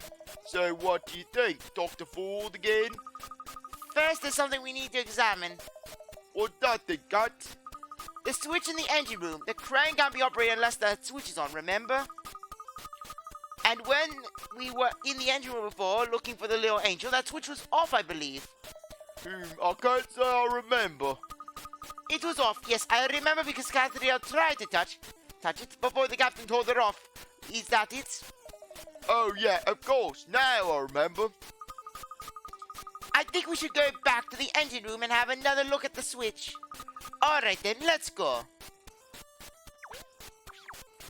Okay, engine room time.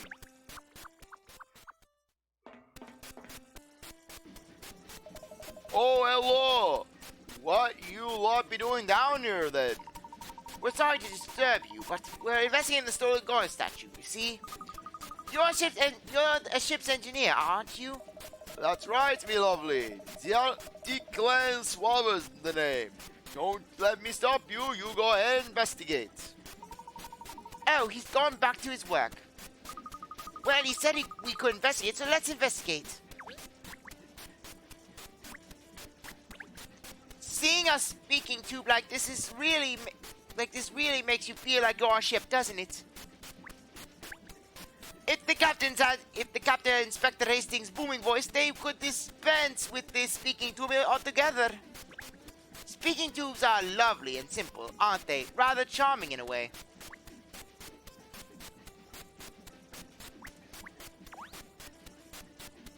Okay, sorry. He's very tired. So this is the switch that does all the power to the crime by the Crown Lounge, is it? Yes, according to Mr. Seaman, if this is off, the crane can't be used. Well, we were all in the engine room here looking for that angel figurine at the time the ghost statue was taken. And the switch was definitely off then, just as it's still off now. But if the crane was used, the switch must have been flipped. Yeah, but who? That's the question. Well, we know it's somebody on board this at least. Okay. No, it was done by some specter of the sea. It just materialized on the ship to take the statue. Okay, let's go. Yeah. Okay, Cranky, yes. Let's see. Okay, let's talk to you. Oh, hey, Comey. Yeah, well, how are you doing this evening? For me, I actually just got back from seeing the Mario Bros. Film, which was really great. Yeah, basically had a lot of good... Yeah, just had... Yeah, basically had a blast watching it. Just... Though I'm probably gonna be... I'll be in more of a mood to talk about it tomorrow when I'm playing Mario Kart. Yeah, exactly. I was very pleasantly surprised with the film. It just all of the references just were perfect. And not to mention the plot was very fast-paced, and they also had so many good moments. I just was laughing my ass off, especially with Bowser. Just a quick question for you, Mr. Swabber. How many people on the ship know how to use the crane? And also, what are your thoughts on the Earth? Do you believe in the truth? Do you believe that the Earth is flat like a sheet of paper? Well, there's a question. The navigation officer from one. Of course, the captain was a Navy once, so he knows. But most of the time, it is old Abel that does it. I'm being the Navy now and all. Yes, I'm the Navy, I'm him. The plot wasn't rushed, though, too much, right? No, the plot actually was handled at a pretty good pace, believe it or not. Though basically the high points of the film, though, had to be the action scenes, especially towards the end. The end was really intense with basically how things were getting. Though at the very least, my main thing, one thing I'm glad at was the fact that it didn't have a slow third act. Because just whenever you're watching films like that, you're always anticipating for the third act to just go at the speed of sludge. Because they're like, oh, here's the big revelation of what happened. The truth. And then the main character gets sad. And then they have to get a giant pep talk that basically gets them back into action. Meanwhile, in this one, there was a tiny bit of a third act. Basically, it was very short, and then it just jumped right into the action of the end scene, really. Just a lot of the slower parts were actually in the beginning of the film when they were trying to basically set up Mario and Luigi and just them going off to the Mushroom Kingdom. Yeah, basically, I was honestly expecting something like that to happen, especially with how in the beginning of the film, they basically were constantly hammering the point of, oh, Mario and Luigi, they can't do anything right. So basically have a thing where Bowser's on the verge of victory, and then Mario, I can't do anything right. My father was right. Meanwhile, basically, just when they did and then just Peach, oh no, Mario, you can do anything you put your mind to. You're Super Mario. And then Mario, you're right. But instead, basically, the closest thing they actually had was actually between Mario and Donkey Kong, where basically just where that a low point and Mario and Donkey Kong are actually finding some common ground where basically both of they're bonding over the whole, oh, my family sees me as just a joke.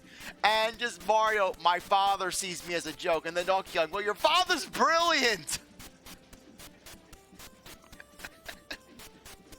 Yeah, really, yeah, and I was also a little nervous when they were also putting in the Kong family into the film, but frankly, just Cranky and Donkey Kong, they were basically very much highlights. Just with Cranky, I was a little on the fence at first because they were making Cranky seem a little bit too upbeat for my taste, but then basically they started just getting Cranky from being just outright cranky into being the guy who's just barely pleased with anything, just where Cranky's got a complaint for everything. And it was it was a good touch for Cranky that they gave him a bit of a New York accent, considering that he is the original Donkey Kong. Though I was a bit disappointed that they didn't have it where basically just Where in the film, they're like, oh, we have to get the Kong army to help stop the Koopas. So basically, just Cranky then issues the challenge of, oh, if Mario can defeat Donkey Kong in the arena, then basically we'll help out. Personally, I thought it would have been a little better if they would have had it where Mario says that he's from Brooklyn, and then Cranky's having some sort of war flashback to back in the original Donkey Kong days. And then basically, that's when he drops the gauntlet down.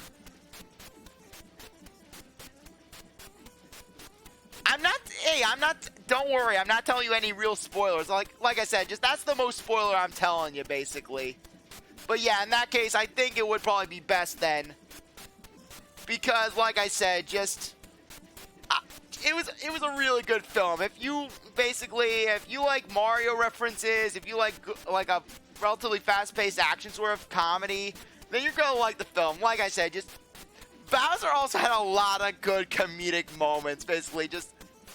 I did not think I was gonna laugh my ass off with several of the Bowser moments.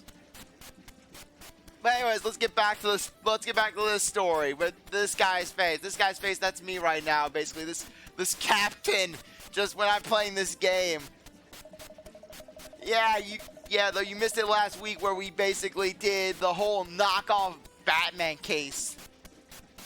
Well, it makes sense, doesn't it? It's gotta be someone on the bridge who does it. That's where the controls are. And Abel's got that kind of finicky mind anyhow. You've gotta have your head screwed on to move them good heavy things around. He hears the voices. He smells the colors. He thinks that the Pistons are conspiring against him. Well, thank you, Mr. Swabber. You've been very helpful indeed. So, putting together everything we've learned so far, that's it! Inspector, you've worked something out, have you? I have, Kate. I'll fill you in, but first let's find somewhere we won't be overheard. How about the deck? The Pistons are conspiring against me too. What have you managed to deduce? Let's go out to the deck and hear the inspector's theory. Okay. Let's get going.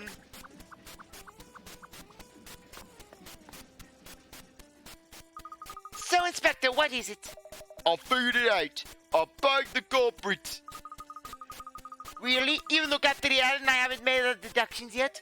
Alright, Buffetti, enough of your cheek. I do crack cases from time to time, you know. So how deduced that the guilty party must be? Yes? Ship's navigator, Abel Siemens. That's it, I'm taking the ship under martial law. We're throwing him in the brig. But the ship doesn't have a brig. They were throwing him in my crap room. The man we spoke to on the bridge? Yeah, him. Seaman was on the bridge where the crane controls are on when the statue was taken. To put it another way, there's no one else who could have used the crane at the time in question. So he's our man. Well, he did admit to being on the bridge at the right time. And it's true that the crane does need to be operated from the bridge. Which is what I do. Unfortunately, there's more to operating the crane, though, isn't there? First of all, Captain Pullman told us that you need a key which only he has. And second of all, the power switch in the engine room has to be on the on position. And the bridge is on the topmost level of the ship. Whereas the engine room is right down at the bottom, it takes a fair amount of time to get between them. Even running to the engine room and back to the switch on the power on the crane wouldn't have even enough time left from the 15 minutes to actually use the crane for anything. But how else could that whopping great statue have been moved?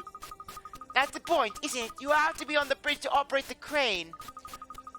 But you can't get to the engine room and back again in the time window we're looking at. And that's where the power switch is. To say nothing of that key that's required according to Captain Pullman. Well, it was Nick somehow, and what is with this song? This song is destroying my ears. Yes, I'm beginning to think there's something a little different about this case. What's that supposed to mean? I think if we're going to solve this, Inspector, it's a case of all hands on deck. Come on, give me a clue. No! So what? There's some elaborate plot going on here behind the scenes? Is that what you're saying, Kat? It's evident that the criminal is both extremely intelligent and a level-headed decision maker. It can't possibly be him. You're right. Level-headed, intelligent, an expert, in fact, on everything. I.e. not you. Shit.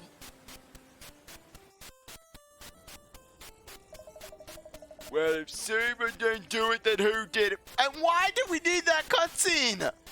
What did it take? What did giving us that cutscene provide? I mean, they could have just given us that in text. It was standard dialogue. What did we just need angles?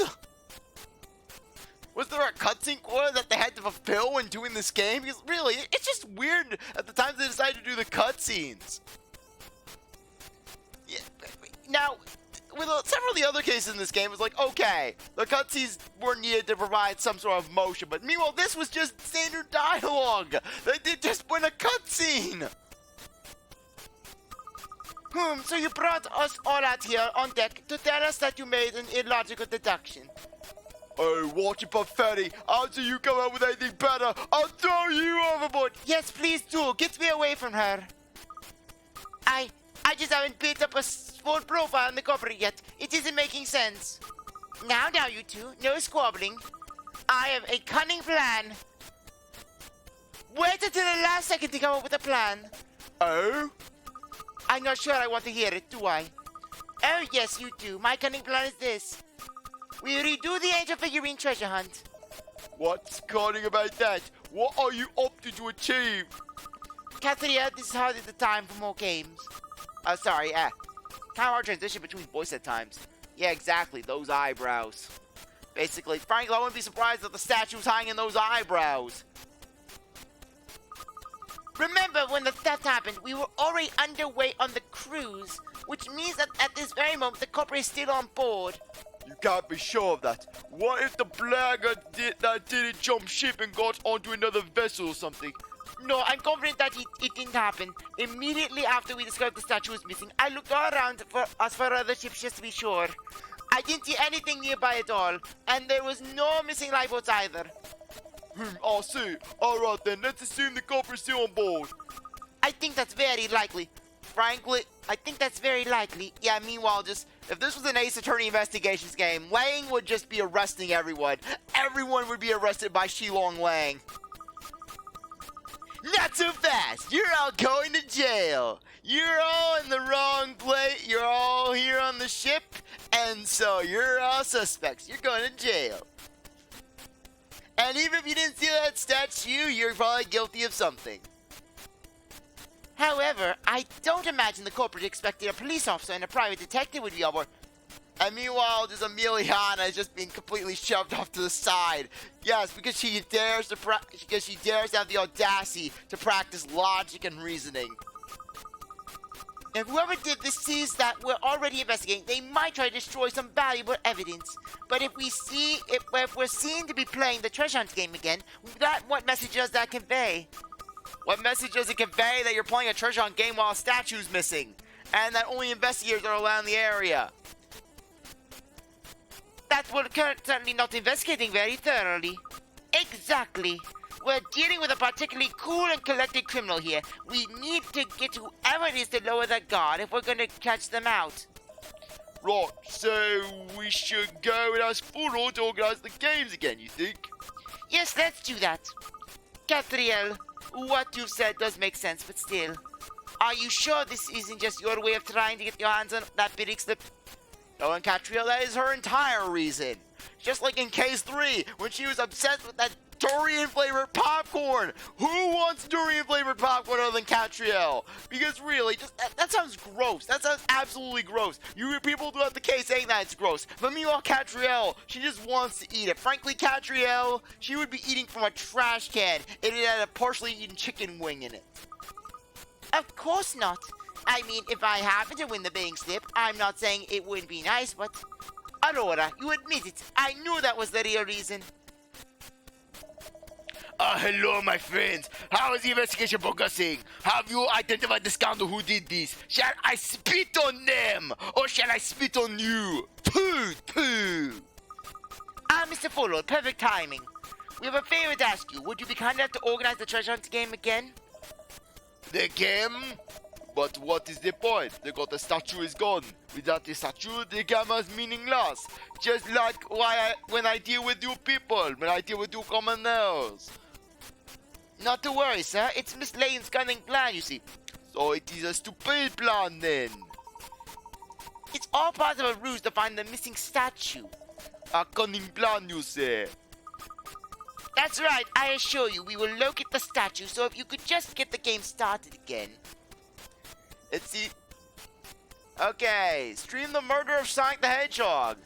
Yeah, funny you should mention that because I actually do plan on streaming that game at some point. Though depending on how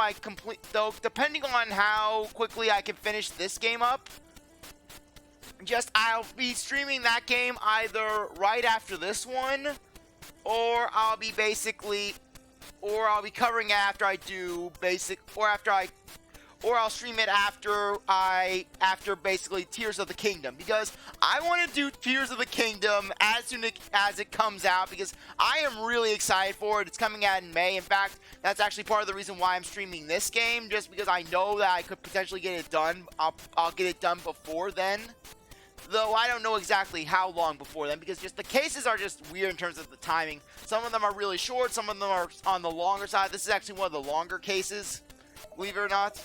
Ha ha ha, you might know that I am a fan of cunning plans, Miss Layton. Yeah, though in regards to the murder of Sonic the Hedgehog, I have it already downloaded in my Steam library, especially since it's free, and I've been hearing the buzz about it.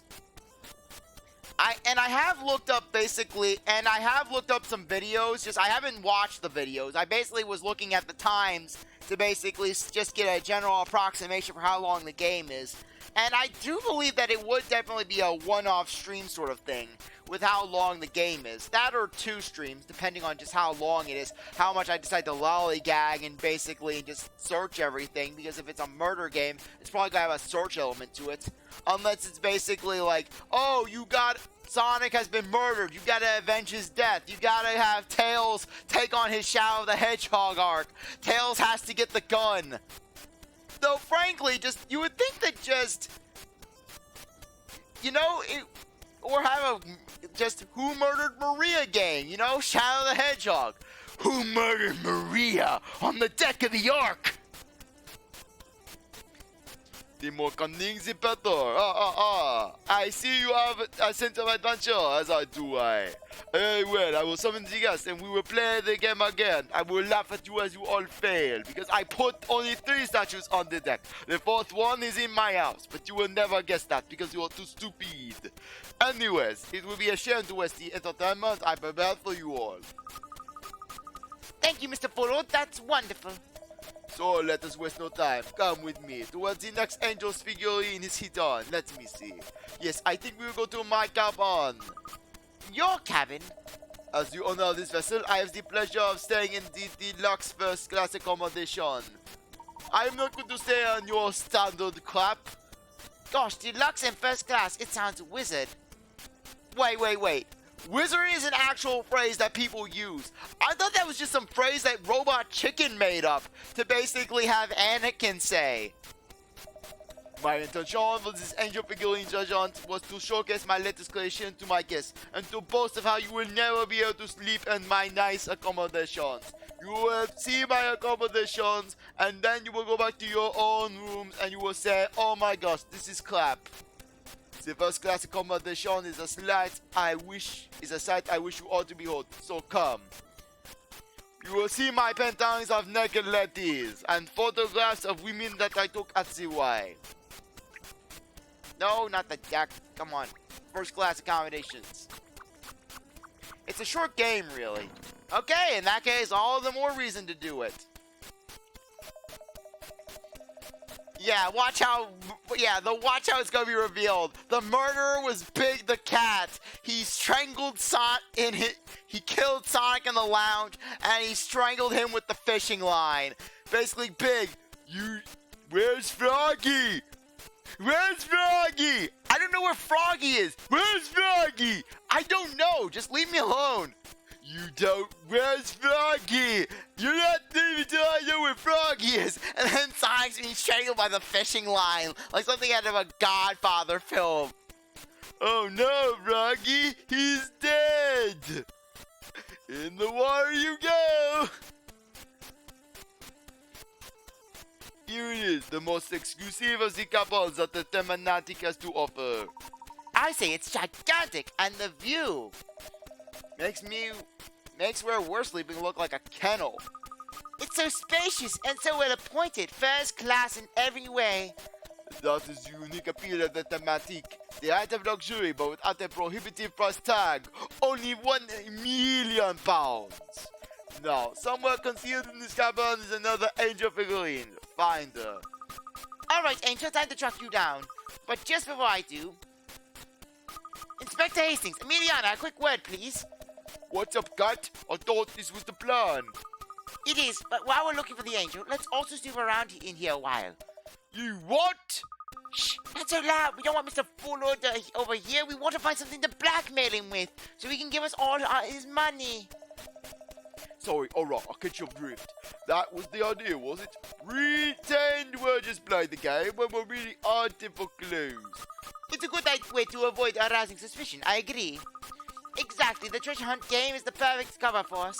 And if I find the angels, I'll also get that beating slip. You care more about that than the kiss? Well, let's start scouring this captain then, shall we? Okay, let's see what we got. Flowers and coin. Okay, more fruit, 8 coin. The bubbly. Complimentary drinks even, for those lucky enough to be traveling first class. I say, these are all very expensive tipples.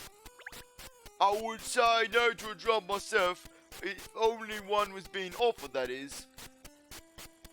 Okay, let's see. Okay, a bunch of fashion farthings, though I'm not gonna ever use them.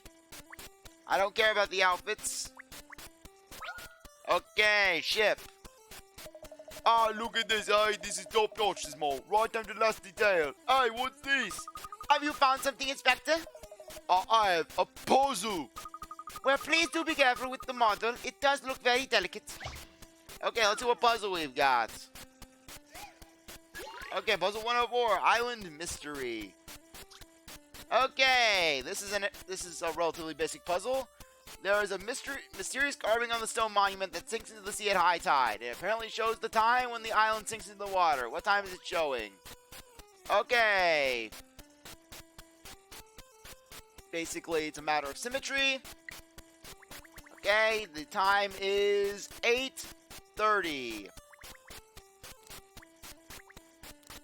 Come on, let me just do it. 8. Come on, no. Okay, there we go. 8:30. Lucky if I crack this one. Okay, good. For a second, I thought I was gonna flub it up somehow. Yeah, it's 8:36. You did. The inscription on the monuments are mirror letters. They are designed so that they display the time when they are reflected in the water. It would have been helpful to know that before it went under. Well, now you know, and knowing is only half the battle. Froggy, I don't know if you ever watched the you don't know if you ever have I ever watched the YouTube video Sonic Rivals in minutes, but there were jokes where they made Big the Cat turn to a Super Saiyan because Froggy got turned into a car by Eggman Nega. It was hilarious. Yeah, I gotta look that up after this. But yeah, basically just Big is Froggy. Yeah, Big. He doesn't need the Chaos Emeralds to turn into a Super Saiyan. He just needs Froggy. Just frankly, they should make him. Frankly, just if they ever make a fan game, they just need to have just some Big the Cat goes absolutely mad game where Big just goes on an absolute rampage. Just I'm thinking GTA style Sonic, but instead of just playing as some rugged character with a shady past, you're just playing as Big rampaging through Station Square, just jacking vehicles and then just driving around. Froggy, I had to damn Froggy. No, something like Simpsons Hit and Run, where basically just it's one mission for an entire, where basically you have just the map is Station Square. Your overall goal, find Froggy, and you gotta do all these missions to help you find Froggy. You gotta chase that. You gotta get the 4th Chaos Emerald for Shadow so he can give you information about Froggy. That or basically make a Shadow the Hedgehog-esque game, but with Big. Give Big a gun. Basically, you know that one dramatic scene in the intro cutscene in the pre-game intro of Shadow the Hedgehog where basically they just have Shadow looking intense and he's firing his machine gun? Just have Big. It wouldn't be that out of character for him. Not bad, Inspector Hastings. Perhaps they were right to make you Inspector after all. I'm gonna take this as a compliment. Don't get mad at them, especially not from you. I wasn't complimenting you, Inspector. It was well. Oh, never mind. Okay, puzzle 2. Funny place for a map, this. That's a nautical chart, show. Don't be biggie, Ernest. It's a map of the sea. It's strange that it's in here, though. I'd have expected a cabin like this to have paintings and portraits, not charts. Haha, I'm afraid this is my doing. I love the sea, you see, and all things related to it. I have so much little man-made Rule 34 on my PC, you would be disturbed by it. It is the reason I established my shipping company in the first place. Ah, I see. Ah, yes, I do understand. The sea is so romantic. Romantic, alluring, mysterious, powerful. Yes, I enjoy my business ventures, but the sea is my true love. I spit on the land. I spit in the air. It is my dream to make bountiful of owning the largest shipping company in the world. But if I succeed, I have another dream, a bigger one. I will live out the rest of my days as a hunter of treasure, risking life and limb on the high seas. I will become a pirate. I will jack all of the vessels and force everyone to work for me. Gosh, that sounds rather spiffy. Yes, there are countless treasures concealed under the waves, sleeping on that seabed waiting to be found. But the biggest treasure of all are the people I meet along the way and their precious organs. I could get so much money for a kidney. Do you even know how much a liver is worth? You're clearly a very passionate man, Mr. Fullord. I'm sure you're right. There must be a lot of undiscovered treasure at the bottom of the ocean. Oh, this map moves, look. Okay, what's this next puzzle? Puzzle 103, Fathom the Depths. Okay, you come across a map which shows various islands. The treasure is located in the middle of an equilateral triangle connecting the 3 islands that each contain different shaped ruins. The distance between the points of the map is always equal. Select an island to circle as it is one of the 3 islands at the corners of the triangle. Select the same island again to remove the circle. Identify the 3 islands to locate the hidden treasure. Okay, let's do it. Okay. Let's see. Connecting 3 different islands that each contain a different ruin. Okay. No, that's not gonna do it. Yeah, it's not gonna be that nice. Okay, let's see a hint. I'm gonna need a hint on this one. First hint. The triangle joining the islands is leaning on its side a little. And 2, the island with the triangular ruins is at the bottom of the map. Okay, let's get another hint. Because you can never have just one in a Professor Layton game. It's never that easy. All the triangles are on the outside edge of the map. Okay. And for the super hint, what is this one? The circular ruins are just down to the left of the very bottom of the map. Okay. Okay. Yes, down to the left on the very bottom of the map. And all of the islands. Okay, I think I may got this. I think I may have this. Okay. Based on what we were told, I think that it is this one, and this one. Okay, let's see if we got it. This should do it, I think. Hooray! Puzzle solved. You did it! The center of the triangle is the middle of the ocean. You discovered some underwater ruins. Okay, unlock the puzzle. Oh, well done, miss. You found it. Yeah, just rip that frame off the wall. Just rip it off, throw it out the window. Aha, the angel figurine. So this is where it was hiding. Yes, my congratulations, Miss Layton. I should spit on you. Brilliant. So allow me to take you to the next treasure hunt location, the bridge. The bridge again? Weren't we just there to talk to the captain? Seriously, my dogs are barking here. I had no idea there was an angel figurine hidden there, though.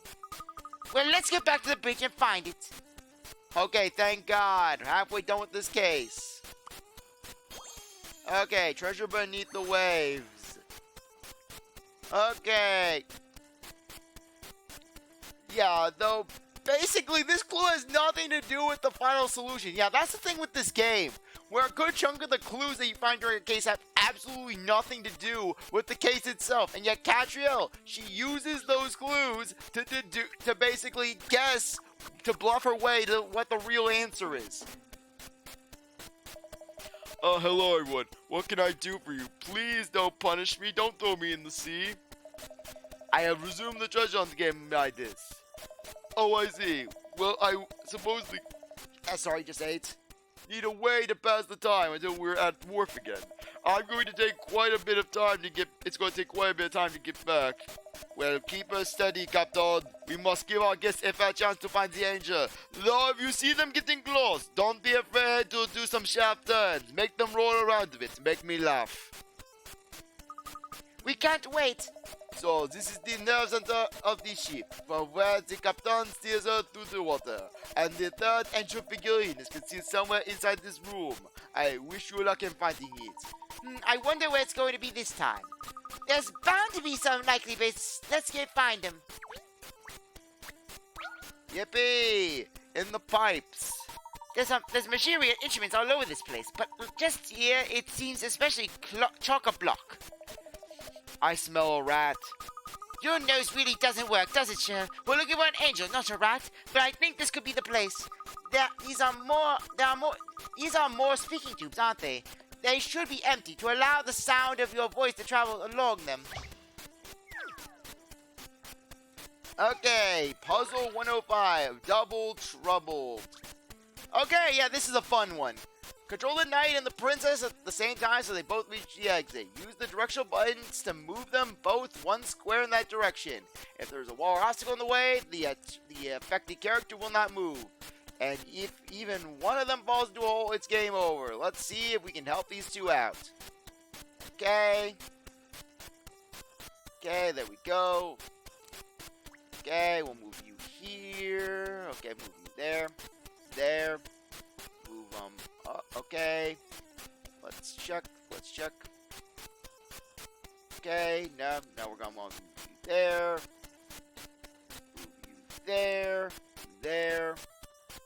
Up. Nah, that's not gonna work. Okay. Failure, yippee, sorry about that. Okay. Okay, here we are. Okay. Yep, yippee. Okay.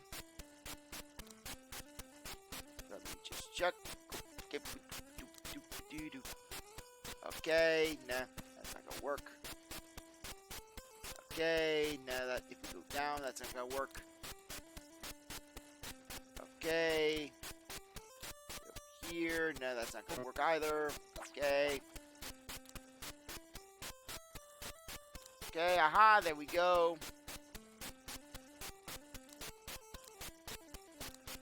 Okay. Got to prep it. Okay. Okay. There, yep, there we go. Okay, see it, Comey? And that's how it's Okay. Let's get going. You did it. They made it to the exit at the same time. It's great that they're both safe and sound. There's a way to solve this in just 12 steps. So see if you can find the shortest route. Hey, I solved it and that's all that matters. I knew you could do it. A wonderful show, miss. Okay, sorry about that. I had to check something. It was nothing really. It was all about coordinating your movements, you see, even when you're far apart. And potential safety hazard. Hooray. Good going, Katrielle. Good going. You discovered a safety hazard on this ship. Yeah, what if there was something going on in that section of the ship and just they're screaming for help? There's a fire. And then basically just they can't hear it because the angel's blocking the way. Oh, look, there's an angel inside this tube. Ha, I thought as much. The third angel. There are an awful lot of these speaking tubes here, aren't there? You mean those trumpet things? They look like muzzle traps to me. They're called speaking tubes, Shell. They're for carrying your voice to other parts of the ship, you see. I wonder where these ones end up. Let's ask Captain Pullman. Excuse me, Captain. Could you tell us where these speaking tubes are connected to, please? They go all over the ship. I need to be able to give orders to crew members wherever they are, you see. This goes to my cabin, this one to the deck, then there's the engine room, the hold, pretty much anywhere you can think of. Gosh, how convenient. So you never leave the bridge. So, you know... Sorry. Was distracted by something? Something like that. Speaking tubes have a long history on ships. They're how I tried to scream for help once until Mr. Pullman discovered it and hit me with his belt. Another wonderful performance, Miss Layton. You were magnificent in discovering the third angel. And now there's just one more to find, in the Grand Lounge, I believe. Correct. You and the other guests were about to begin the hunt for that angel when we discovered the missing statue. All right then, no time to lose. Let's go back to the Grand Lounge and uncover the ultimate angel. Okay, next one. Boom. Speaking tubes.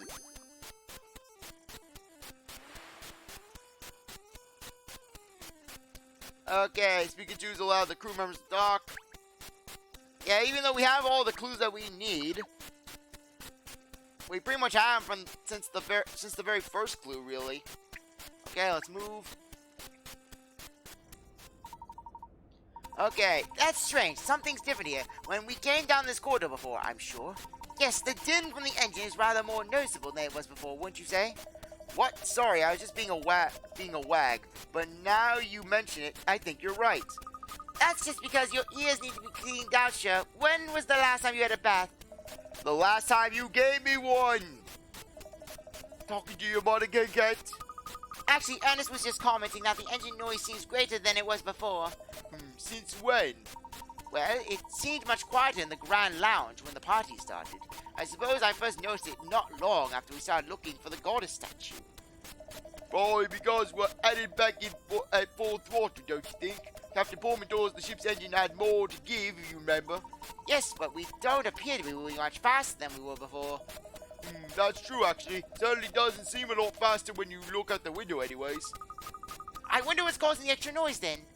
Yeah, who knows? Anyways, are we supposed to be headed back to the lounge? Yes, for the final angel. Come along then, everyone. Okay, yeah, this is actually a clue that's relevant. Okay, one last clue. One last clue. One last clue. One last clue. Yeah, one last clue. Yeah, one last clue. Okay, let's get going.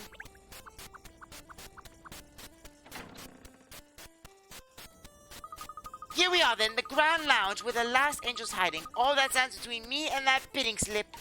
You can do it, miss. Ha ha ha! The sight of this lounge without the goddess stands my heart. When we left from the wharf, it was such a magnificent sight to behold, no? It's quite true. I'm quite sure we will find your statue, Mr. Polo. Don't you worry.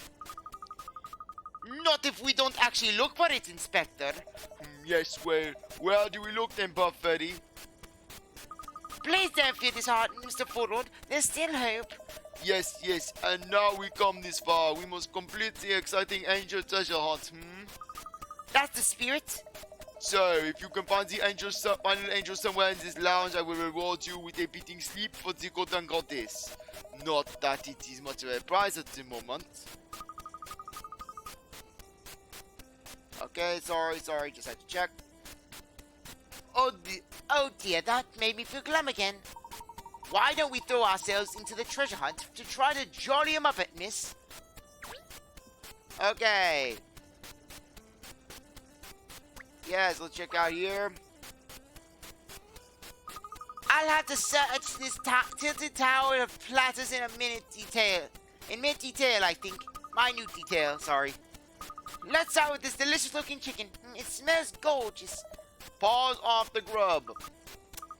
You do realize too many calories dulls your brain, don't you? Oh, look, there's a puzzle here on this dish. Perhaps I solve this.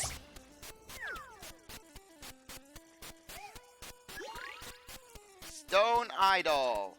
Okay, there's a stone with some symbols carved into it that seem to have some kind of significance.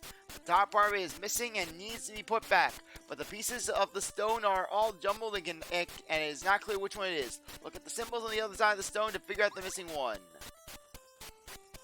Okay. Yes, let's see. It's going to the left. Okay, it's symmetrical in that regard. Okay. Let me see. Let me make sure.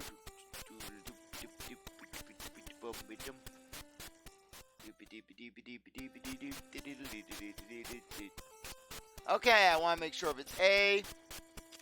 I think it's A, but I want to just double check to make sure.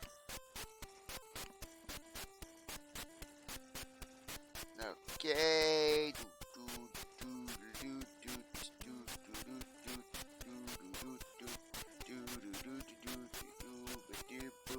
Okay, stone D is the missing piece, apparently. I see how to solve this now. Any mystery or any puzzle Okay. solved. You did it! The symbols carved into the stone represent an eye looking in different directions. Okay. Let's go. Puzzle 106, Stone Idol. Okay, 84 puzzles. Oh, you got that right. You continually surprise me, Katrielle. That's strange. I'm not seeing the angel figurine anywhere. We found the other 3 angels as soon as we solved the puzzles. Ha! Just because you see the moon in the sky every night, my friend, it does not mean you will see it this night. No, this puzzle you have just solved is only a hint about the location of the angel that is concealed in this room. Ah, it's a hint, is it? Well, the answer to the puzzle was that you had to look up, wasn't it? Aha, so we have to look up to find the angel, perhaps. Is it on the ceiling? Not quite that far, I think, sure. I suspect it means the top of this tower of dishes. Of course, there's the hint. Let's investigate the top of this straight away, then.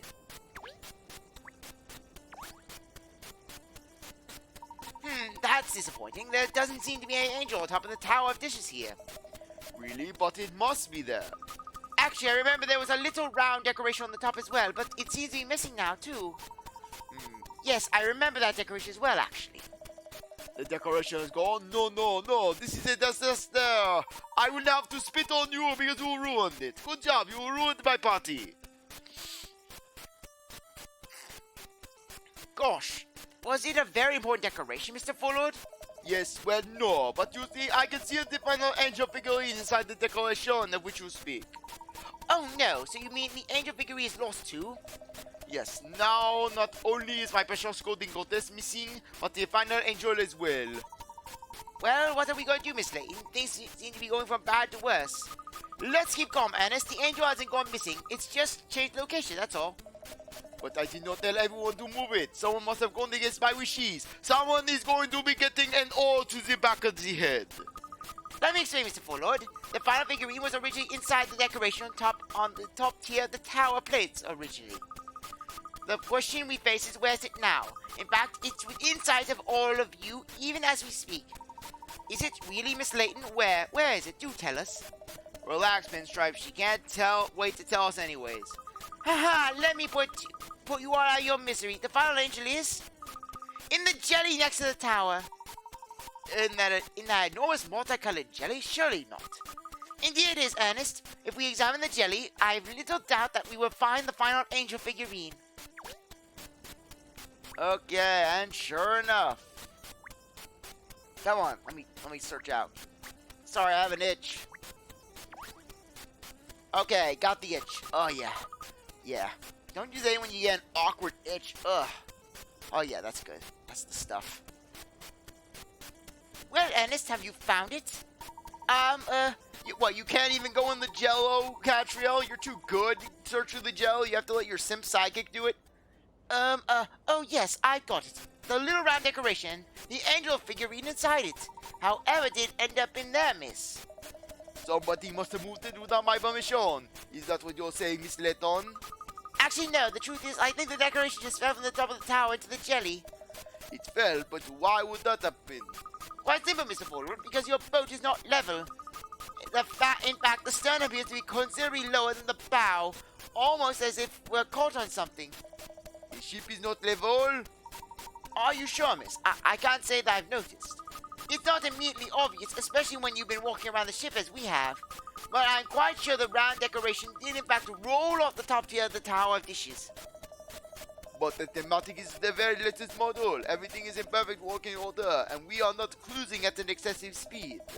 What possible reason could there be for the vessel to be pitching in such a way? And it cannot possibly be because of the dead bodies that I have buried, that I have attached onto the hull. I made sure that they are all balanced properly. I'm sure there's a simple explanation, Mr. Forward. Don't worry. Now that I've found all 4 figurines, though, I think it's time to, solve the mystery. Hooray. There we go.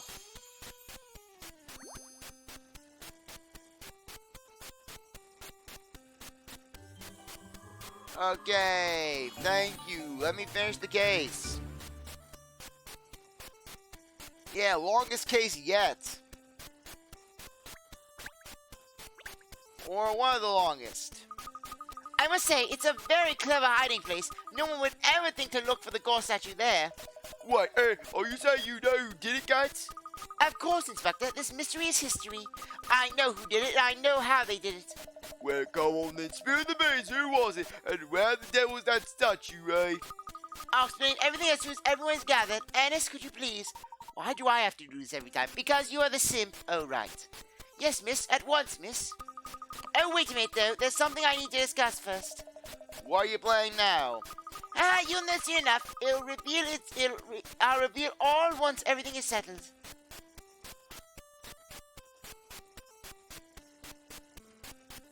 For For whom the goddess smiles. smiles. Well, she would love each and every one of us equally, of course. Yet there is someone among us who would have her all for himself. And that someone is... No, wait. I think everyone's more interested in where the goddess is rather than who is responsible for her disappearance. So... Up. Hold it. Everyone knows it's bad guy first, then how he did it. Yes, I should bow to my audience's wishes and explain the whereabouts of the statue first. Hello. Dog giving advice here. So, where is the statue, you ask? The truth is, it was stolen by someone. But I have deduced where that someone has hidden it. Stolen? How could that be? Yeah, we're talking about a 4-ton statue here. How could anyone make off with that? Even if it was possible to move it, there's no way to get it off the boat. But there is. There's one way you could get the statue off this boat and onto dry land. How exactly? I'll tell you. Even as we speak, the goddess of the Thames is under the water. What are you on about? I'm talking about the only possible way such a statue could be moved from this boat to the shore. The statue is under the water, being dragged along by the boat as we speak. And the thief is planning to recover the statue once the party is over and we've docked at the wharf. But who would do such a thing? Yeah, it wouldn't be like it would be easy to hide the statue. It's a 4-ton statue. I'm pretty sure it would make a splash at the black market. there would be a trail. There's only one person who could have done this, and that is you. Captain Midas Pullman. And all of the crew have been helping you. Quick, aye. You've taken a hallowed image, bound it, and mercilessly thrust it into the, let's face it, grim waters of the Thames estuary. It's nothing short of sacrilege. You are all guilty of anchor abuse. Anchor abuse? On the Titanic? Unthinkable. That's not a thing, Cat. Read it back in now.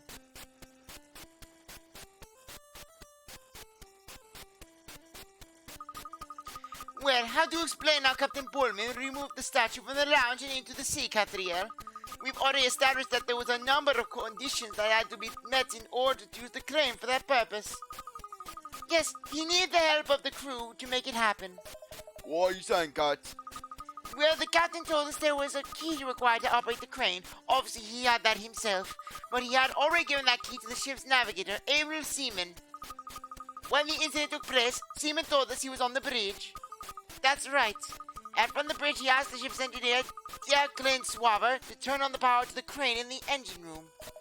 Hold on a minute. We were in the engine room doing the treasure hunt at the time.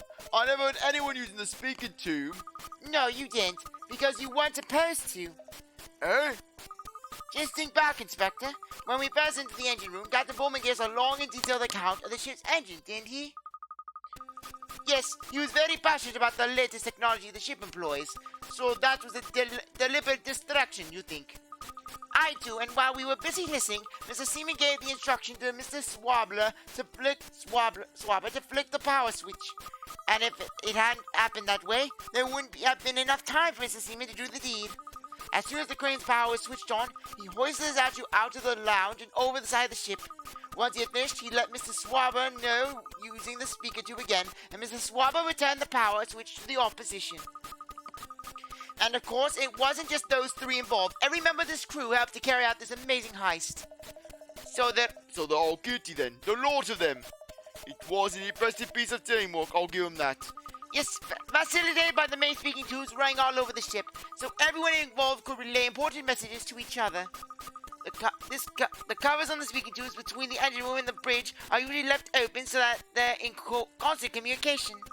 And let's not forget this crew has been together for a long time. They know each other inside out. Well, obviously that explains why my profiling hadn't produced results yet. Nobody could have predicted the entire crew was involved. I just wish they hadn't put their amazing teamwork skills to such nefarious use. What a waste. It's criminal. Well, anyways, we should be arriving at the wharf before long. I'll radio ahead to the yard to get us a welcoming committee.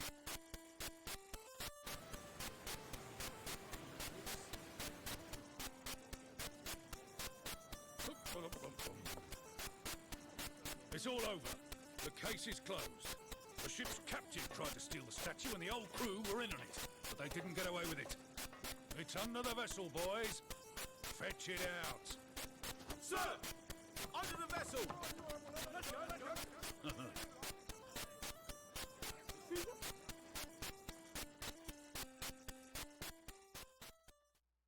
You greedy, good-for-nothing spalpeen. You're not fit to call yourself a man of the sea. We'll execute you in the sea, tie you to a boulder. Quick, aye. I'm not so sure. I believe it was the captain's undying love of the sea that drove him to such lengths. Love? Mr. Pullman is aboard this brand new ship today because he is employed as its captain. But once upon a time, he himself owned one of the most famous luxury vessels around, the SS Midas Touch. Isn't that right? How did you... Sadly, your business met with hard times in the economic recession, and you were forced to sell your ship and lay off all of her crew. You put all your younger years into that ship, and now you want her back, don't you? Yes, you're right. You've certainly done your homework, I'll give you that. Unbelievable. I met my late wife aboard that ship. She means everything to me. I poured my soul into her. And it's where I killed my late wife. And then got a giant life insurance claim on her. This crew who are conspiring with you, they're the crew from your old ship, correct? Yeah, and I knew doing a terrible thing like this would mean I wasn't worthy of her. But I just had to get her back, by fair means or foul. Midas, you realize that I have acquired the Midas touch through one of my brokers.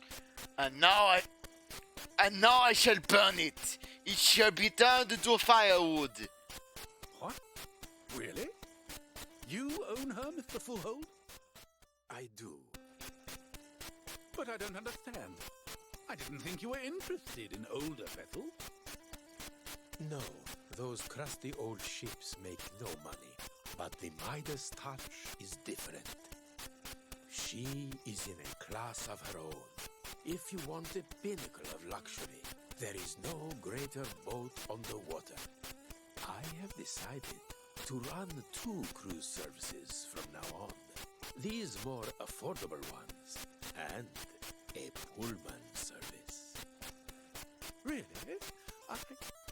I don't know what to say.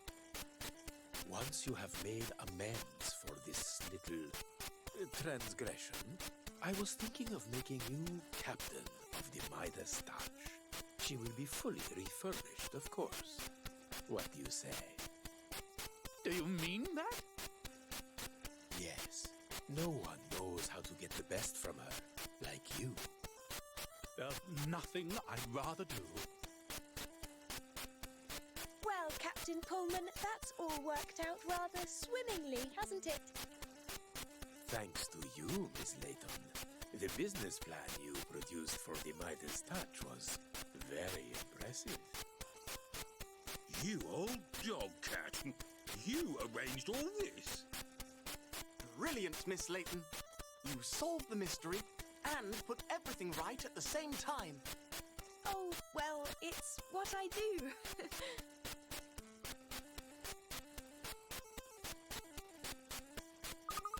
The golden goose was raised in the riverbed, muddied but unharmed. And once again, her radiant beauty was put on display for everyone to admire. She smiles on us all. Let's save the game.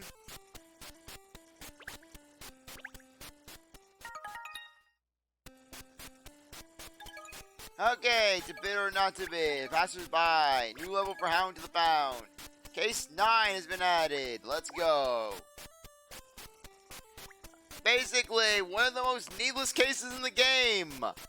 Despite the Goodwin's bank holiday, Inspector Hastings is in a flap. It's his wife's birthday. Okay.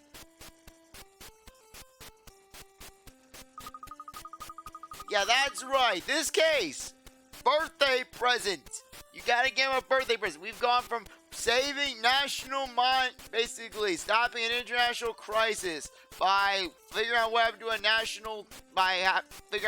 national monument, to basically uncovering what happened with a fake murder, to pet hunting, and now find a birthday present.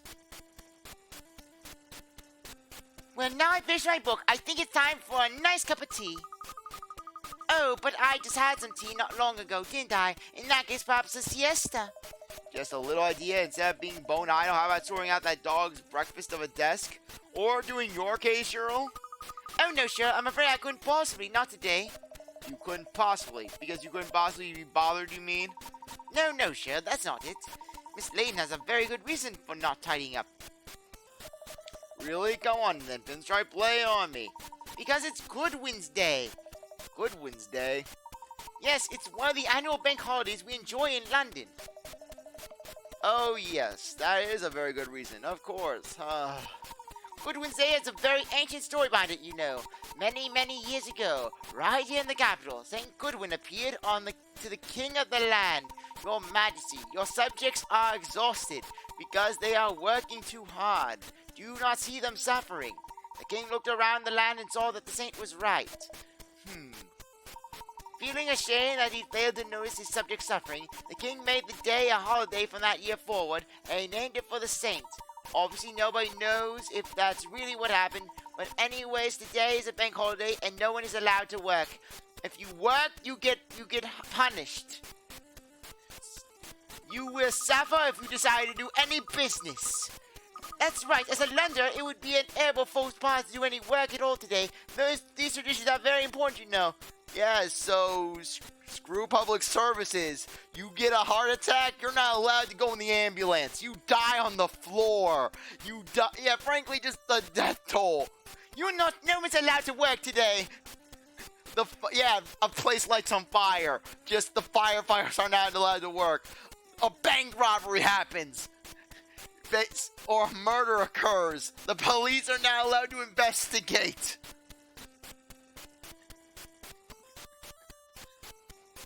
A bunch of dead animals are found in the street.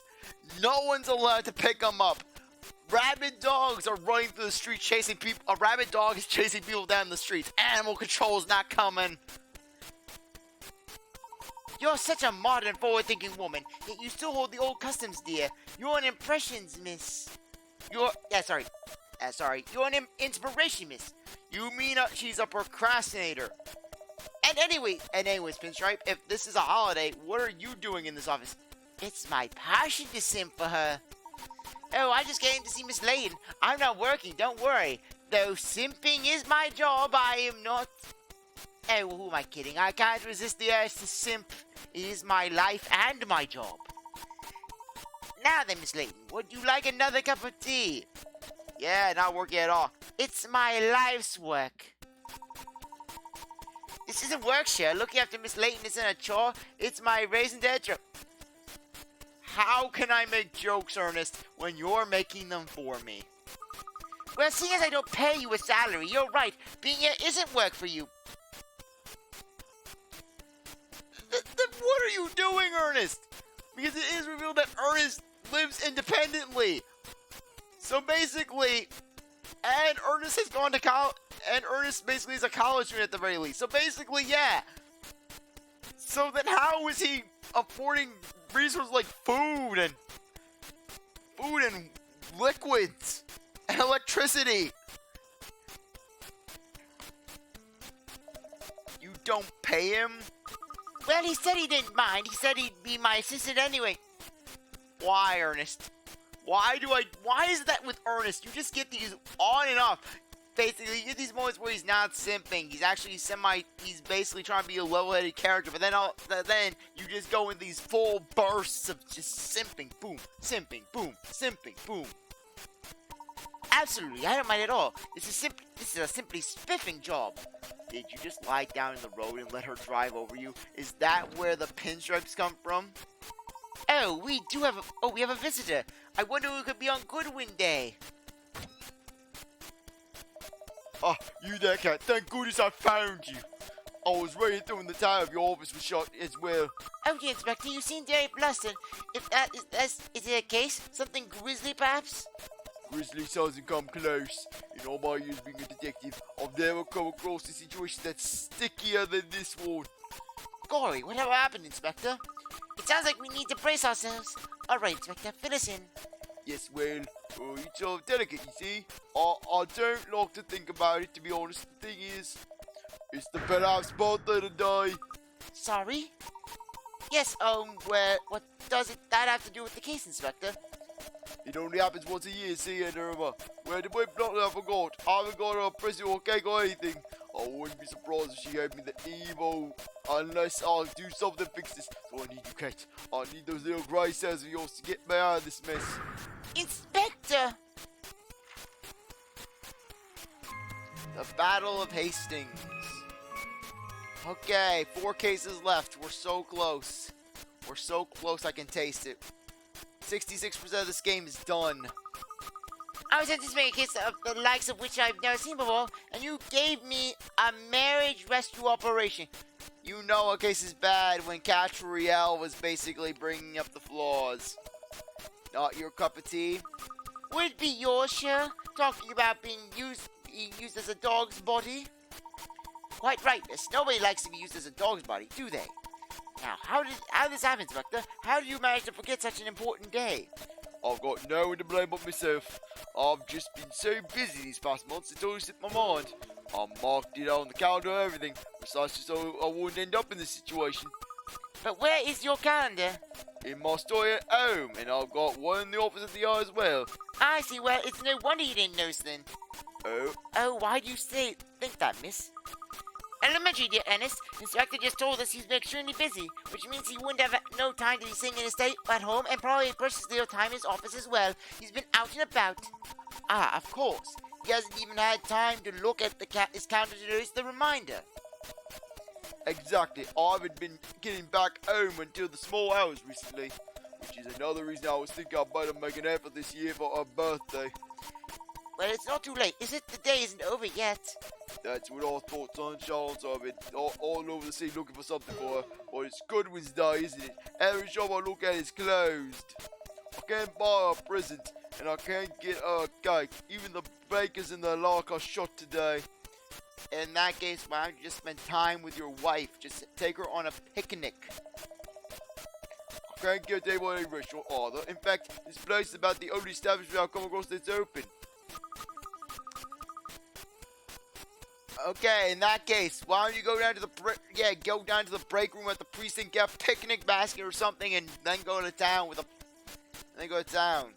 Well, we're technically not open today.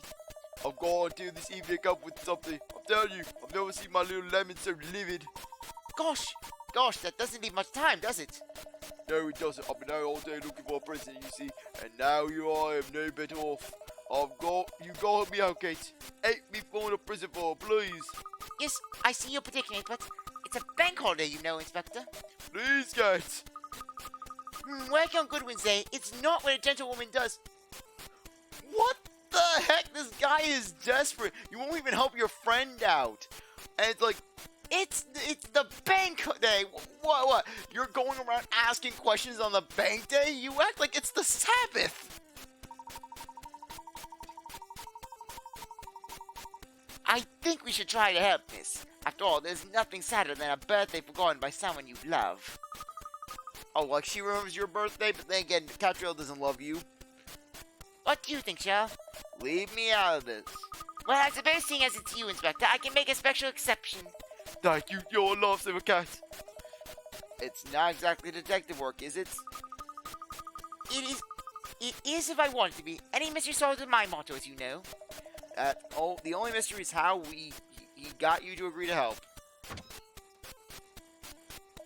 Inspector Hastings, here you are. What is it, Constable? Let me see. Oh yes, it says here there's been a break-in in the city center. The perpetrator's on the run, apparently. Really? Well, too bad. It's the bank holiday. Can't do anything. Yes, and he left a note on where is it? Oh yeah, here it is. Catch me if you can, you stupid pigs. That's a challenge, is it? Right, Booker, I'm on my way. You go ahead to the scene. Making them work. Yeah, really, Katrielle. No one works on bank day. Yes, sir. A break-in. Oh dear. Working on Goodwin's Day? What was the thief thinking? Oh yes. Yes, how dare that thief not coordinate robberies? According to the basically times that would be convenient for the police. Not what you're thinking, that's for sure. Sorry, Kate. I'll have to go down there. Of course, Inspector, you can't ignore blame goading like that. Too right, but we haven't worked out anything for the missus yet, have we? Leave that little problem with us, and you go chase that thief. You can't leave the people of London in the lurch. That's just not you, is it, Inspector? No, it isn't, Kate. It's a tough job, but someone's got to do it. Right then, the present's in your capable hands. He left there in rather a hurry, didn't he? Yes, and we have to hurry now too. We must come up with something for Inspector Hastings' wife before the end of the day. I'm not sure what we can do to avert disaster there, miss, are you? We just have to think of a present so wonderful it makes us forget all about the fact that he let it slip his mind. If we can do that, I'm sure you'll be able to smooth things over. The problem is how to find an impressive enough present on a bank holiday. Right, How do we do that? The inspector said he was patrolling the streets since this morning. I don't know. Picnic? Spend the day with your wife? A handcrafted item made with love? Well, inaction certainly won't help us find the answer. Let's go along Chancellor Lane and see what we can find.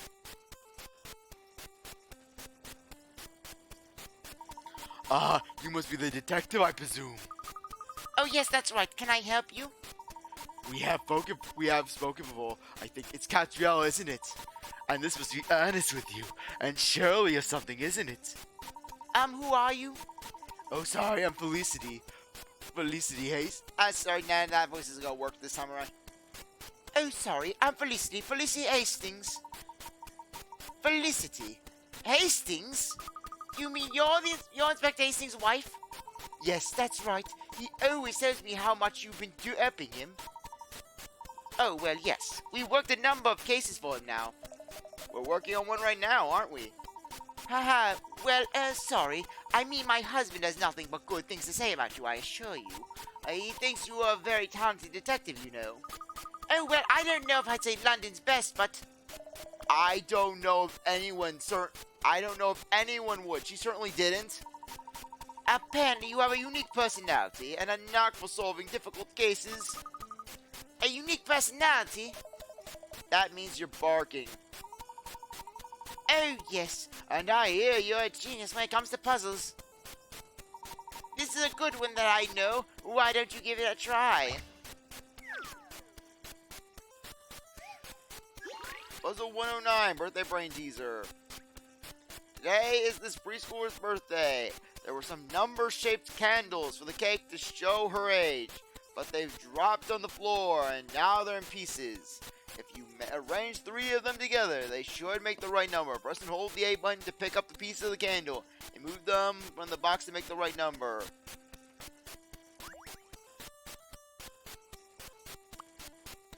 Okay, there are some number-shaped candles, but they've been dropped on the floor and now they're in pieces. If you arrange the 3 of them together, they should make the right number. Okay, since we're dealing with a preschooler...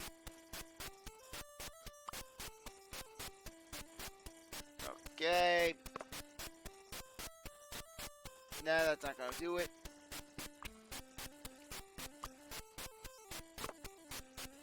Okay. No, that's not gonna do it. Nah. Thought it was gonna work out. It can't be 8 because basically it's a preschooler.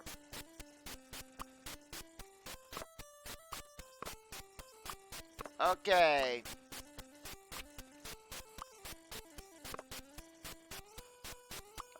Okay.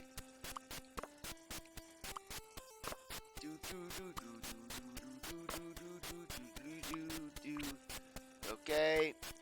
It can't be 8. It can't be 8. But I want to make sure. I just want to make sure. Yes. Watch the screaming child. Watch the crying child. The crying child has been devastated. They've been doomed. Okay. Let's see. Let's see. Okay. Yes, yes, I was getting the puzzle mixed up. Yeah, I figured it was around 3 or so, but I just wanted to be on the safe side.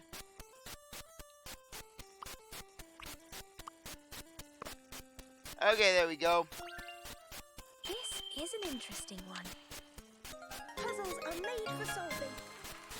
Yes, yes they are, Katrielle. Yes, they are. You did it! The pieces of the candle have been put back together to make the number 3. Now it's a happy birthday after all.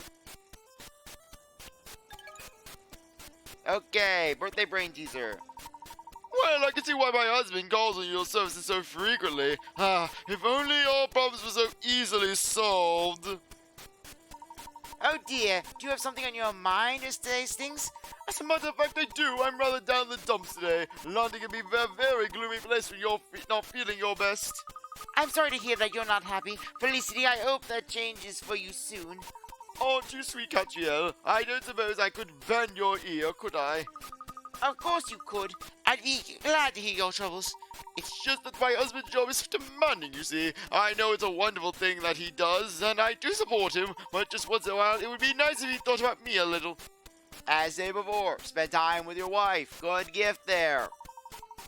You know, it's my birthday today. And because it's a bank holiday, I'd hoped that we'd be able to spend some time together and celebrate for once.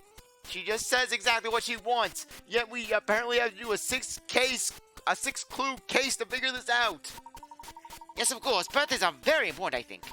Of course I was fuming when I found out he'd forgotten. Then we got all dramatic and said, I'll go get you a present if it's the last thing I do, and ran off. Well, a present would be nice, but the truth is... Felicity? Sorry, listen to me. I've done nothing... but grumble and groose. I thought I could pop out of that. The hairdresser, maybe get an ice cream on the way home to cheer myself up, but everywhere's shut, of course. I suppose I'll have to try and forget all about it and go home with my tail between my legs. Well, I don't want to take up any more of your time. Thanks for listening. The poor woman is very upset, isn't she? Yes, Inspector Hastings said she was angry, but she didn't seem angry to me. Not so much a bloodhound as a melancholy. We must find a good present, if not for Inspector Hastings, for Felicity herself. Here, here. I wonder what would be good. Yes, we didn't ask what sort of thing she likes, did we? I suppose an outfit of some kind, or some jewelry would be an obvious choice. Just the sort of thing we might find at the boutique down the road. Why don't we have a look?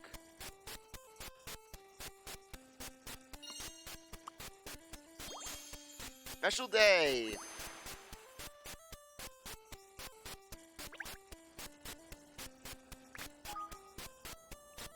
Yeah, this case is actually very short. Quiet today, isn't it? Close your eyes and you can almost see the eternal truths of the world unfolding before you. Really? Oof, let me try that. No, I'm not seeing anything, just sort of blackness, really. Yeah, eyelids look like that. To be occupied is a blessing, but we all need quiet sometimes, so relax.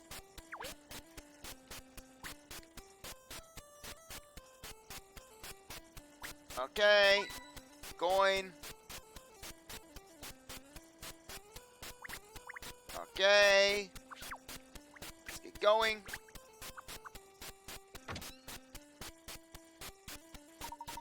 Well, sure good luck. This little shop is being open on Good Wednesday. That must be why it's called the Lucky Clover. That old lady we often bump into said it had unusual opening times, didn't she? Are you sure it's really open? The woman who runs it might just be stock taking or something. Well, it's certainly not bustling with customers, it's true. Ah, look, there's Miss Price over there. The owner over there. Let's go ask her. Forgot what voice I gave her.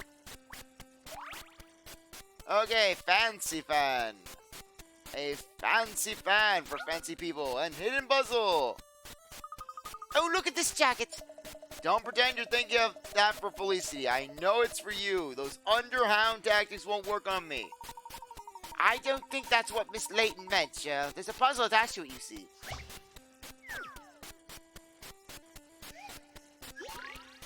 Top jockeys. 4 jockeys are talking about the patterns they have on their tops. Can you work out which pattern they each have? There are 3 possible options: star, triangle, and diamond. Select the jockeys' faces to see what they have to say, and select their tops to cycle through the different shapes. Okay, select the shapes. B has a different pattern to me, and it is not a diamond. Okay. C is a different pattern to me. D has a different pattern to me, and it's not a diamond. A has the same pattern as me, and it's not a triangle. Okay, come on. C has a different pattern. B has a different pattern to me, and it's not a diamond. It's just the way they worded it. It's a bit weird. A has the same pattern as you, and it's not a triangle. B has a pattern, and it's not a diamond. Okay, different pattern, and it's not a diamond. Okay. That means it has to be the other one. Okay, it's not a triangle. Okay, it's not. Okay, it's not a diamond. It's not a diamond. Okay, so basically we both know that they have a okay. And it's not a diamond. Meaning that, okay, it's not a okay, basically. We know that could be potentially a triangle or it could be a star. Okay, triangle or star. Okay, different pattern, and it's not a diamond. Not a diamond. Okay, it could be a triangle. Just have to think about this, have to think. Okay.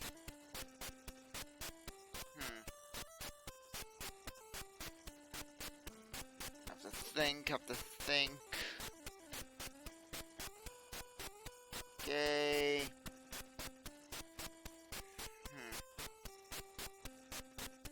Okay.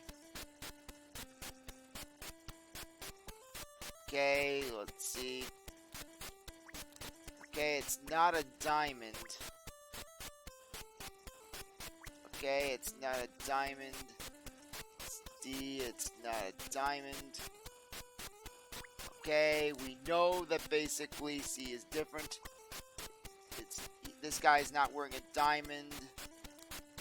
C has a different pattern. And it's not a diamond.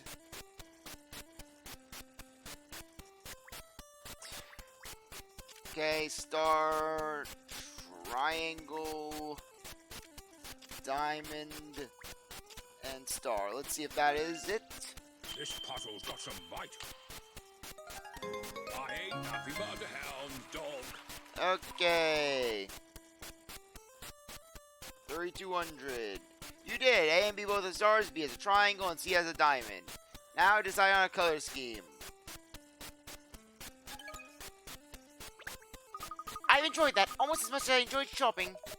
We don't have to pay money for the puzzle, do we? I mean, there was no price tag on it. Yeah, give me my coins. Hello, Miss Price. Ah, welcome. Feel free to... No, what am I thinking? What do you want? It's unusual to find a shop open on Good Wednesday. It's actually very fortuitous because... I'm not open. Oh, but we saw the door was ajar, so we thought... I just came to pick up some things, that's all. I won't be here much longer. The shop is closed today. So you won't sell us anything, you mean? I'm sorry, no. I'm on my way somewhere, actually. It's a bank holiday, after all. And no one works on Good Wednesday, do they? I'll have to ask you to come back another time. Oh, I see. What a pity. Okay, no, I don't want to talk to you again.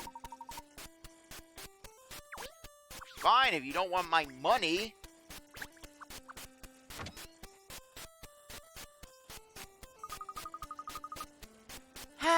We've come away empty-handed. I really thought we'd struck gold when we found the lucky clover open. Does that mean clothes and accessories are off the list of possibilities then? Gosh, what a pickle. We've embarked on a real hopeless mission here, haven't we? What's our next move? We just have to see if we can find another shop that's open. Like where? Well, there are a few other shops around Chance's Lane corner we could try, aren't there? Yes, it's worth a shot. Let's go see what's what.